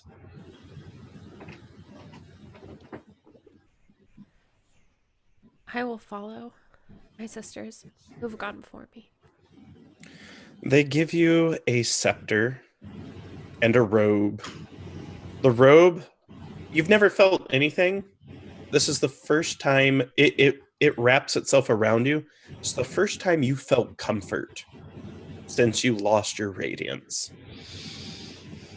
And you find yourself much closer to your sisters, much closer to the elves, much closer to the blue planet. As you sit on the moon, surrounded by the most beautiful works of art that you've ever seen, and there's interesting and fascinating creatures there, wondrous creatures. There's dragons, there's dwarves, there's men, there's women, there's all kinds of people that surround you, but also give you your space when you need it. These are your subjects. And once a day, your sister Natia is free to visit. Your sister Atropos is free to visit. And you will become the goddess and lord, lady of death and life for that planet, dwelling on the moon apart from the world, impartial and without bias. Lastly, the owl and the wizard look at Verizade and they say, "You know what it is you must do." They look at the devil lexicon. I was never good at push-ups. No. Got him, I won. We need you to burn it all to the ground. What? And then all of it. You need to burn all of it. You need to burn everything in the plains, everything in Lemuria, everything in Atlantis. You have to destroy it all. He'll help you. And you see out the window the dragon. He goes, "Don't worry. They won't feel a thing." They go, "And then after you do this, you are free to venture throughout that world and beyond and beyond." And you can see the stars reaching forever. And you can come and go as you please. But for you, it is your choice. You will be freedom forevermore. But we need you to not let that witch king take and claim and bind the souls of this people. Oh, You have to end the age.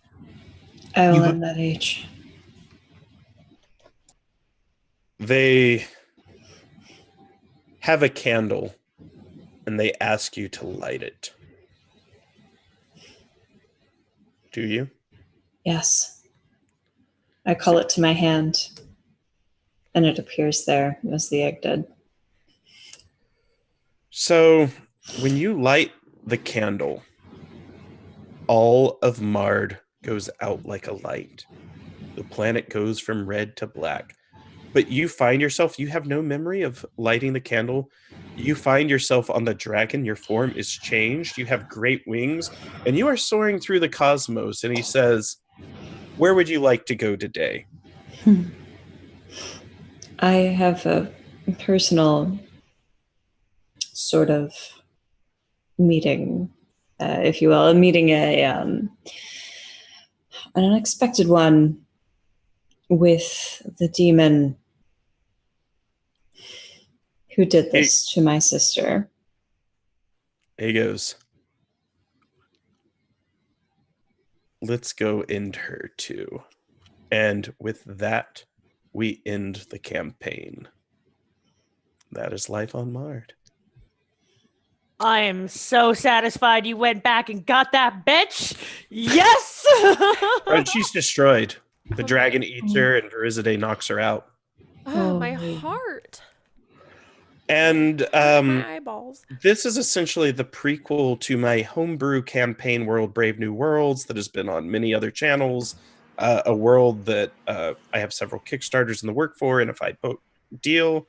But I felt it was very appropriate that these sisters become the first pantheon of that world. Aw. I just became a god in another campaign? Yeah, Yeah. Yes! As soon as Grant said, "Are you merciful and like just?"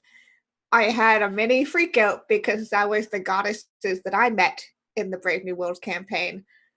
So Kiana, you became the first elf. You're the I mother became the of first elf, which is I just cried, started yeah. crying, couldn't stop. I I'm gonna am keep crying. the mother of Wanderlust. Oh. Of That has Wanderlust. been a life goal of mine, role playing for over 19 years now, was to become a god in a campaign. So it's is crazy. And I got to ride on top of a dragon, and I Ha! got to play with all of you. Like, Ah, this is That's what you look like without a beard. Ha! the wizard. What happened to you? where did he shaved. go? He's Ethan. It's actually Oh, very, very man. warm. Well, I think I could speak for everyone that Grant, if you ever need us to come make guest appearances Oh, in your hell yeah. campaigns, we will all do it. I know we will. sign Yeah. me up. Sign me up big time. Holy shit, that was so good, guys. Thank you for making me cry a lot today. Wow. Okay, so let's go around and tell people who we are, where you can find us. We can probably do like a quick Q&A if you guys have any questions. A quick decompress, I think. Yeah, I Would think be I think appropriate. I think we all need to talk about it a little bit. A little bit, yeah. Just A little bit. Just a little bit. So Grant, why don't you start us off? Who are you? Where can people find you? How are you feeling, bud? My name's Grant, and you can find me on the internet. My Grinder account is. No, I'm just kidding. Oh my lord. By lost That's- Saint legs, I swear. Grant, No, you don't can find tease me. people like that. You know it. You can find me on Twitter at Wise Papa Grant, on Twitch at Grant R. Ellis. I'm on about 10 different shows. If you check my Twitter, you can find my schedule. Next week, I'm going to kick off running the Queen of the Spiders campaign on the Greyhawk channel, which is considered the greatest adventure module of all time, GDQ 1 through 7. It introduced such fantasy races as the Drow. It's a phenomenal campaign. Yep. Tia's got the book. Thank you so much for letting me run on Off the Table. I was scared to death to apply to run a game on your channel. I haven't done much DMing or GMing recently. I've mostly been playing and promoting other people's channels, but I really miss helping players find stories and bringing them to life. You all surpassed any expectations I could ever have for players. This group was very much handpicked. I loved each and every person. I love all of my guest stars, from Josh to Matthew Mercer to Ethan, everyone who was willing to come out, to those that played in the B-side campaign and helped expand the universe. For those that saw an Encounter Roleplay today, they set off the chain reaction that was going to end the world. And really, my goals were for each player to find something. I wanted Summer to feel what it was like to be a demon, cut off from feeling. I wanted Tia to find a community like Off the Table and wonderful role players to share her talent. And I was very. I would play with Kiana any day of the week. Like, Yeah. Kiana is like one of my favorite human beings, and Marcy is like literally. I put it in the rep. She is kind of my RPG inspiration, and teaches me a lot about running role-playing games. And I've run games for like 25 years now, 26 years now. But you can still learn new things. And this was essentially my love letter to role-playing games. So thank you all very much. Ethan, thank you so much for being here tonight on the night that I cry. So every night. Yeah. Oh, yeah. Oops, I forgot that wasn't special. No. Savage. Go- On yourself. Savage on myself. Cry so easy. Okay. Let us know who you are, where people can find you, and how you're feeling about everything. Yeah, you. Oh, sorry. I don't know why I didn't think. I'm Ethan. You can find me at SuperRobotBear on Twitter. I do stuff. I'm just very happy to be here because this has been an absolute joy, this entire series. And Thank I'm you. very happy that you guys all shared this with us. Other than that, I enjoy being an old wizard. I loved the beard. usual. I loved the cosplay. I mean- It was a very convincing mustache. Oh, the I've already entrance was trashed 10 it. It's I loved it though. It was so the good. entrance was 10 out of 10 though. Like that was heckin' amazing. And I think we needed that, which is kind of this fun little Well, this it's is I just was, like Joss Whedon says, make it dark, make it grim, but then for the love of God, tell a joke, I mean, I was like looking at the picture that Grant pulled up, and then you came onto the screen, and I was like getting confused because they looked so similar. I was like, wait, which one's Perfect. the still image? No, you were super great. Thank you for being here tonight. Marcy, who are you? How can people find you? And how you I'm feeling? Marcy Villan. You can find me on Twitter at FELLONMARCIE. You can also find me on the Monty Cook Games Twitch channel. We do Owl of Lycia. Grant plays Fiddlix Fox on it, and they're attempting to hunt down the greatest treasure that nobody wants to talk about except for the guy who stole it. We're slated for starting again sometime in July. That date's coming up soon.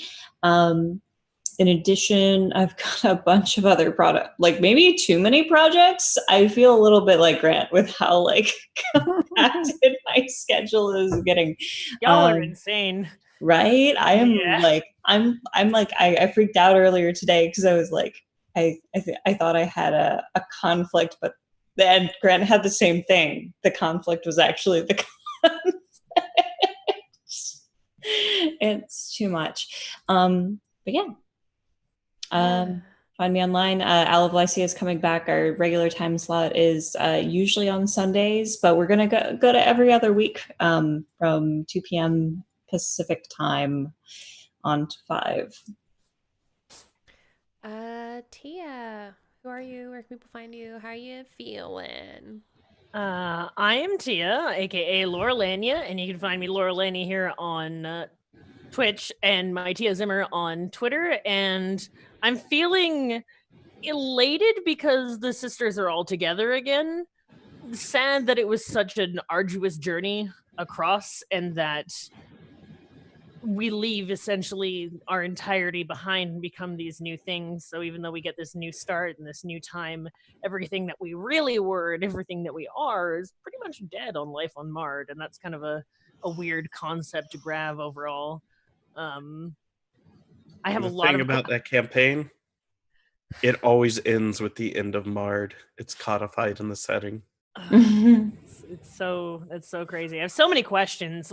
Was there ever a chance that we could have stopped her from becoming a demon? Was that hard written in? The only reason we ran the game is Summer messaged me and said, I want to play an RPG where I get to be a demon and torment all the other players. That sounds exactly like Summer, actually. Oh my god! And that sounds like something she said. I did say that. Did you Summer, really? Being facetious. What Summer didn't count on is I have a Greek mother. I played Polaris, where one of you play 4 different characters, and 2 of your characters, one is the protagonist, one is the antagonist, and 2 of them are different types of NPCs. And the antagonist is a literal demon, and you are just trying to fuck up someone else's life. You play with 4 people, and I just said I want to be every demon in Polaris, and Grant was like, we can make that happen. And I was like, give it to me. Polaris is based on a game called Sorcerer. Dictionary of Moo is a setting for the game Sorcerer. Mm-hmm. And I felt it was appropriate to use that. It's been out of print forever. but I'm very grateful that Judd Carlman mailed me a copy, even though it's been out of print for 12 years. Wrote a nice shit. letter to me. Yes, he's going to republish it again, and sounds like there's rumors that he might take some stuff from our game and throw it in there. But really, I will say this. I couldn't just start a game and say, Summer's a demon, now play. I had to set up a fall where you would have a bond, a connection, and it would hurt. And you would need to carry her through. It hurt me too. To the point where I called in favors with Matthew Mercer. I built it up like he was going to be part of the show. I had people write love letters. We wrote prompts. And then I let Summer become a demon. And then we played the game. Plot hammer. Kiana, who are you? Where can people find you? What are you up to? And how are you feeling?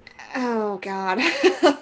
Hey guys, I'm Kiana. You guys can find me over on Twitter at KianaS. I do RPGs and stream almost every day of the week at this point, especially going into June, where I have more things coming up because you can't get enough games, and especially it's these experiences like this that just makes me want to do more games, because I think at the heart of every single game is to have fun and create stories with your friends.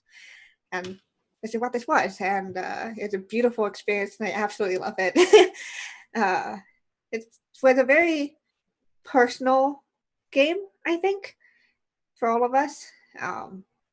It touched a lot of parts of us that were us from, real life, and drawing it in and be able to craft something, basically tear apart the world and bring it all back together the way that we wanted to, was a once in a lifetime experience, really, doing something like this with wonderful people and stuff. So yeah. And I'm gonna probably be crying a little bit for the next little while. Yeah. So I feel like we should really decompress and have some questions and talk a little. Yeah, I'm just gonna say really quick. I don't want to cry too much because I've been crying a lot this whole game, but this game was super important to me and very moving and so special. And these people are incredible. Like some of the best role players I've ever played with. I mean, every single prompt or intro or moment, like these very like simple conversations, like I'll just always have that, like, I know it's so background, but like just the hot spring fight that happened between Atropos and Verizade, I'll have that in my heart forever. And it's like it's these like little moments, like me and Kiana were talking about how wrecked I was over the Silhouette Verizade conversation from last week or last session. And I mean, it's just, there's, for 3 sessions we built something very special, very personal, and incredible characters. Everybody just went above and beyond. Oh, something so pure and good about it, and I love it forever. It will be with me for the rest of my life. Yeah, and I'm really thankful to all of you for being involved, and then all of our guests over the past 3 sessions who gave us tastes of the other members of Marr'd, and everybody who participated in all of the dark side of Marr'd, like everything like that. Thank you all for being part of that, for just being part of this journey. It was incredible. So I gotta say, I'm super happy that I got to like ride a dragon across the universe. Falcor, right, Grant? Right. No, well, yeah, because like when Grant was like, do this, I was like, here's the song I am picture, and it's like Edom by Avicii, which is like, it's got Never Ending Story written all over it, and I was riding Falcor forever. Yeah. I from episode 1, as soon as Marcy introduced Verizade, as soon as we decided Verizade was adopted, even before she had a name, I wanted her to leave the series with a friend, and I wanted the friend to be Falcor-like in nature. Oh, I wanted her to make friends with a dragon. For I 3 had- episodes, I've wanted to figure out how to make that work. I wasn't sure. Starmander. Yes. If y'all have any questions, lay them on us. Last chance that we'll all be here ready to talk about the game. Yeah, I'll be Right. But yeah, like Except on Twitter every day forever. Except on Twitter. If you have any, If you have any questions after the show, if you're watching the VOD right now and you have Yeah. a question, tweet at any of us and we will all jump on it. So yeah, we're all fast. going to be pretty into this for the rest of the yeah. foreseeable know- future. yeah, for the we- foreseeable future. I know we developed a lot of stuff in the background that, we built in and alluded to, but never explicitly addressed. So I'm sure those are things that can be addressed as well if people have questions about those. Matthias asked, what was most daunting about doing this? Oh. Which is Asking Matt Mercer to play for me. For me, the most daunting thing was entering a game with a secret that I knew was going to be a painful shift in the way that the campaign would feel. And my best friend in my real life is my sister. And so this campaign felt very personal. Like every betrayal, I know we joke about it like, Summer's a demon, but every betrayal felt very personal to me because, I would never do this against my sister. So it was a big challenge playing this character so far removed from the way that I really feel about these familial relationships. I think, yeah, and kind of it wasn't just asking Matthew Mercer to play, because he knows me, we're friends, we met each other in person. He's a very busy individual, but it was asking all the players. Like, I know Tia's very busy. I know Summer has a very specific goal and vision for the type of game she likes to run on Off the Table, even if we make jokes about it being like a tire fire. Like, no, this is a very special community that runs really important games and has such a positive impact. To the point where James Hake, lead writer of D&D Beyond, was like, a bunch of people have been recommending Off the Table to me today when we talked about communities and female dungeon masters and game masters. I really should check them out. It just, a lot of great role players asking people to play was super hard for me to do because I have a vision in my head and I know if I can get all the right components, I can make something great. But it all worked out. We overcame schedule challenges. We were able to run 2 B-side games on top of the primary campaign. We defeated internet gods right before we went live. Kiana. Yes. Kiana stopped the fires of hell themselves every week. By also having a panic attack while doing it. Yeah, I did not feel like I did not want to be in your shoes at that time. I was like, I know exactly how that feels. It is not fun. You got it down. Yeah. Marcy or Tia, what do you guys think? What was the most daunting about taking on these characters or this story? Do you want to go first? Yeah, sure. So the most daunting part is the ending, the song I played. I keep trying to post links to it. I'll figure out a way later. Just send it it's to me. Creative. Yeah, sure. I'll do it afterward. I actually don't Yeah. have a good link to it right now. It's actually Creative Commons. You can use it for whatever you want.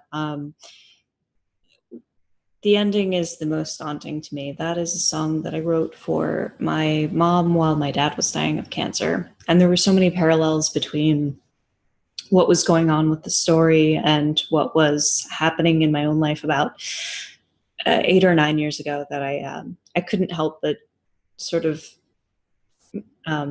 work that song into it. And endings are so hard. I had an anxiety attack right before the session. I thought I wasn't going to be able to do it. Thank you. We're so glad that you were and that we all got to be together because, it wouldn't have been the same without all the sisters. Absolutely not. I honestly, the song got me. it was so perfect for that moment, and it just felt I'm crying again. Fuck me. I'm not crying. We're all crying. I'm not crying. I have allergies, guys. Yeah, like I said, there were just so many parallels between that time in my life and what was going on in the game that it's just like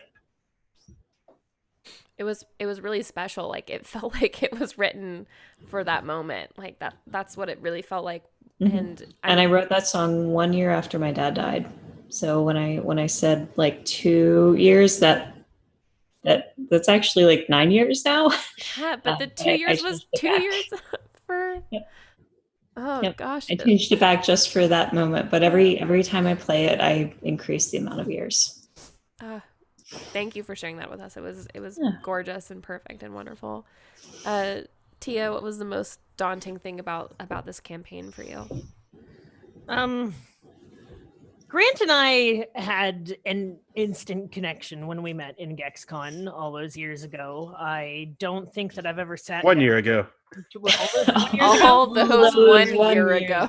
Hey man, streamer time, it goes by so fast. I feel like it's been 10 years, dude. So all those many years ago, I'm a time traveler. It was years ago, whatever.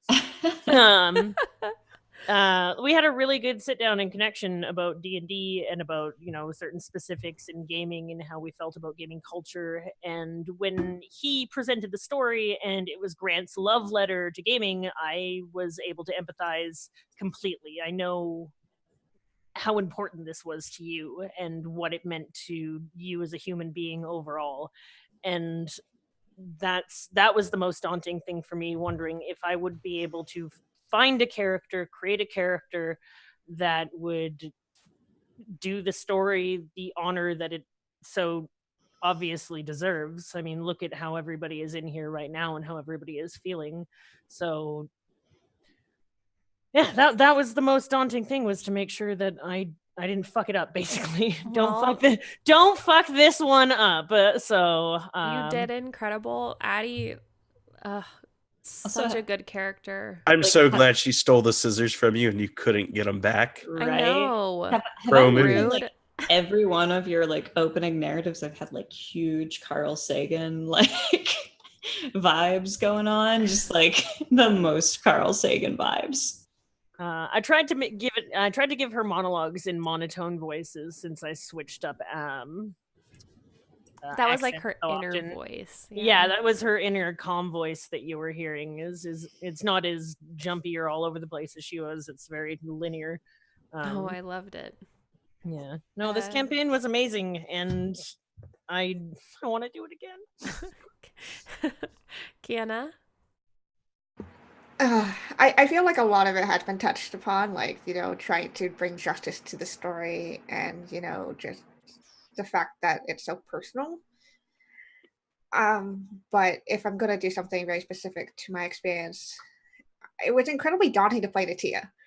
Natia is a very difficult character. She is literally insane. And the whole thing is that she's had this whole journey and experience before even coming to the game. She was somebody totally different. And then she went through this incredibly traumatic experience that transformed her to what she is now. And I was trying really hard to try to bring that to the forefront and be able to bring light to this person who like kind of really tapped into my whole quarter life existential crisis. Somebody who thought she knew what she was doing, had realized she had no idea what she's doing, and it's just disenfranchised, and trying to make meaning of what she has and what she's been giving. And so it was incredibly daunting, because I'm like, this is a character that I desperately want to play. And that we've developed over several weeks, all of us in the chat, right? All of you kind of gave me suggestions, be like, yeah, she killed her horse. Oh no, wait, she actually ate her horse. She killed and ate her horse. Sorry, I misspoke the first time when I just said she killed her horse. She did both things. It's fine. She did both. Yeah, she did both. It was bad. But, And the fact that she ended up being a very instrumental character in terms of the other characters as well was a really daunting thing. I was like, oh boy, like this is a character who has had influence. Being the oldest, yeah. Being the oldest. And so, yeah, trying to bring her to life, I really, really wanted to do it well. And I realized more and more like how much of myself was in her, which was kind of terrifying as we went on, but also the most exhilarating and freeing thing to do as well. Ethan, you can answer it if you want to. You don't have to. Just figured I just give you the voice. Your face is on the screen. What was the most daunting thing for you? I know that you and Grant had some powwows. So the most daunting thing for me was literally just coming into the last second and be like, I'm part of the finale. Hello, welcome to my show. It's most appropriate to end the final episode with an off-the-table original, right? For real, an OG? Yes, you are. Are you kidding me? Are you? Yes, you are. You're close enough. You're in that group of people who messaged me in the first 2 days when I first posted about Off the Table. I think so. Am I hallucinating that? I don't think I was here till season 2. Really? That can't be right.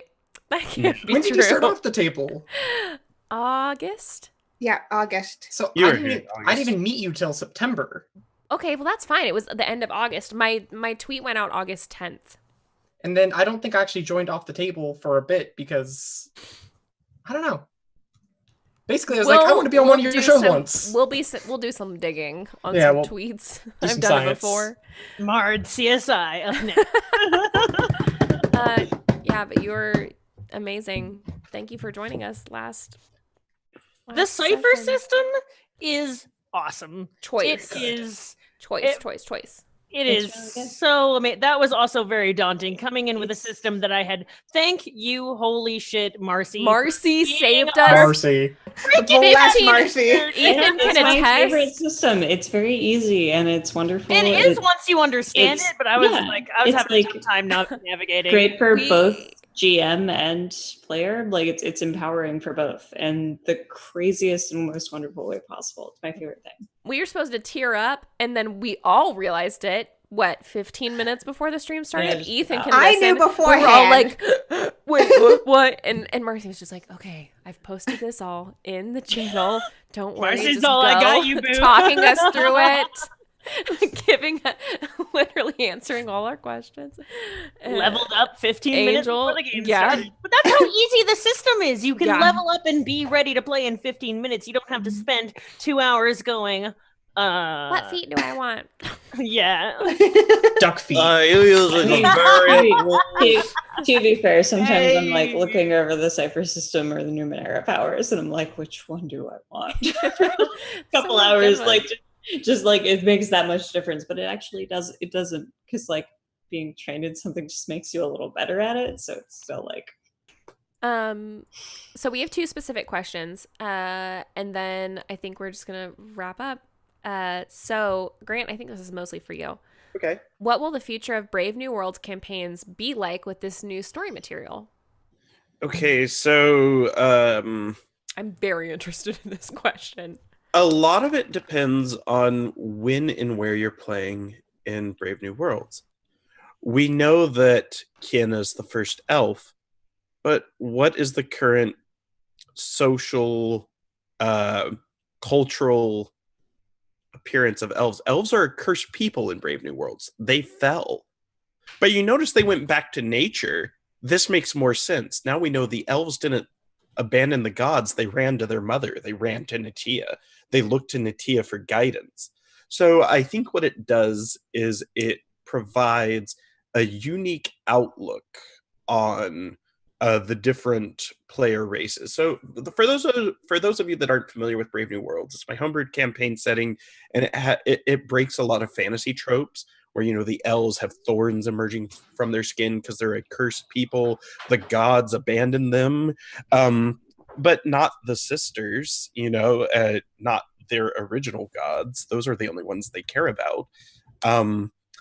And there's certain things like people have figured out that Matthew Mercer's character became the King of Distant Stars. They saw artwork and they saw other artwork we drew of him. They were drawn by the same artist, and people were like, Matt Mercer is this guy in Grant's campaign. I go, yes. And he knows it. His character's there. He lives there now. He's in Castle Rosewarn. People in the Pigton campaign, the comical Pigton campaign, found him, and he had a portal back to Marr'd. He doesn't always see his sisters, and he doesn't always remember because he has a mortal body. But he was like, you've got to go back to Marr'd. Marr'd is... Wait, what? He goes back to Marr'd, but it's destroyed. No, here's the thing. Marr'd is destroyed. It's not very long before they build another crooked land. Marr'd is just a cursed planet. Yeah, Marr'd is made of cycles. Yep. Okay. Yeah, Marr'd always falls, so it's always Marr'd, like reborn and always good. falls. It's never good, and but he has a portal there, and every now and then he forgets that you guys ended that age. But if he looks at Marr'd through his portal, it still looks like it's in ruins, and he's like, you guys got to go back. You got to find my sisters. But that's when he's in his mortal body, and he's this king of fallen stars with his long beard and his mask and his large sword. But he's kind of there in Castle Rosewarn, which is anyone can go there in Brave New Worlds and find his character. This will eat me alive if I don't get the answer to the question. I'm sorry. Which one? So the ciphers, they're like super mega powerful, yeah? They're cool. So can I... Marcy does this, but it's like... As a Time Doomsday Lord, device was a cipher Ethan had. But the dragon has the butt end of my frog, and I'm on another world. Can I converse to the butt through time and space, quite literally? You and the dragon can talk whenever you want. Yeah, and therefore, but whenever he wants to talk to me. And V. I got a new headcanon for you. Whenever it's the dark side of the moon, that means Mars ends once more as Silhouette and I go to break bonds and cleanse the land. Ooh, I love that. Right? Ooh. I love that's so that. good. Like I gotta go back and Make just sure shit's destroy still everything Yeah. once more, and I need Silhouette's help in making sure that stays dead. The babies, the twins, destroying worlds. I'm so proud of them. We grew up. We destroy our own worlds. The dark side of the moon, she turns her back on the earth. I gotta stick around sometimes. Sometimes I probably leave you to do it by yourself because I gotta say hi to my babes. That's fair. I think sometimes you bring the babes with you. Oh yeah, for sure, 110. Like That's what happens to the sun during an eclipse. Okay. Yeah. Okay. Okay. Last question, Tia. What was behind the accents? Was there a specific accent for a specific mood, or did you just go random off the wall? Completely random. There were some times I realized that naturally, like the mothering side of her would go into that kind of like Scottish Southern, bro kind of thing, yeah. and then like the sassy was the southern. I was inspired originally because Matt Mercer is a voice actor, and I knew he was going to be on the channel, and I was like, this is a really good chance for me to gauge the reactions of a professional voice actor over my voices. He didn't make any disgusted faces, so that makes me pretty happy. But just like Kiana was mad, she was weird, so the different accents was because as a time traveler at different points of the world and different times, she would be using different accents. There'd be different parts of the land that she was in, and she was never really quite sure what time she was in or what accent was appropriate. It's kind of a camouflage for her to cycle through everything to kind of hide how really offset she was. That's why when she saw the crown and she saw a chance for stability in her life, to stop seeing time, finally, to stop seeing everything, she was on it. Yeah, she's like, it can finally end. Yeah, I think we're gonna peace out, but this was incredible. Tonight was everything I wanted and more out of the end of this campaign. We had those moments where we laughed. I had more than one moment where I cried. I felt a lot of feelings, and I'm going to continue to feel a lot of feelings about this for like weeks and weeks and weeks. I'm sure. I'm be tuning into that campaign. Yeah, Grant, I'm not freaking kidding. You better ask us back. We all know now.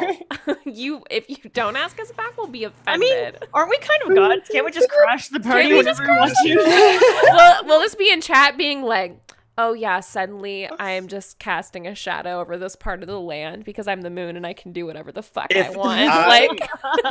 If I'm running Brave New Worlds and my players petition the gods and your domain's over it. See, the thing is you have very... You can DM me and ask me. You can DM me at work and I will leave. I will leave that place. Whatever I'm doing, and I'll be like, yeah, this is the god of time and space here. How can I help you? I'll give you my personal cell phone number. You can just call me up. Phone a friend. Summer, you tell them why they died today. Yeah, put me on speakerphone. Hi, everybody. How are you doing? Real good to talk to you, but here's what's up. Here's the deal. Yeah, thank you so much, chat, for being here with us. If you've been here from the start, if you just got here, go back and watch. You won't be disappointed. Every single episode was just magic. Incredible. I mean, magic. These people are incredible. Go follow them. I'll tweet at them again after we finish up here. So yeah, we're already getting the tweets. There's already tweets. There's already. You've given them too much power, Grant. We are gods. Good job, everybody. High fives all around for being gods. Wow, this meant a lot to me. Thank you for being a part of it. And we will see you all later, I guess. Goodbye. Goodbye. Bye.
Exchange.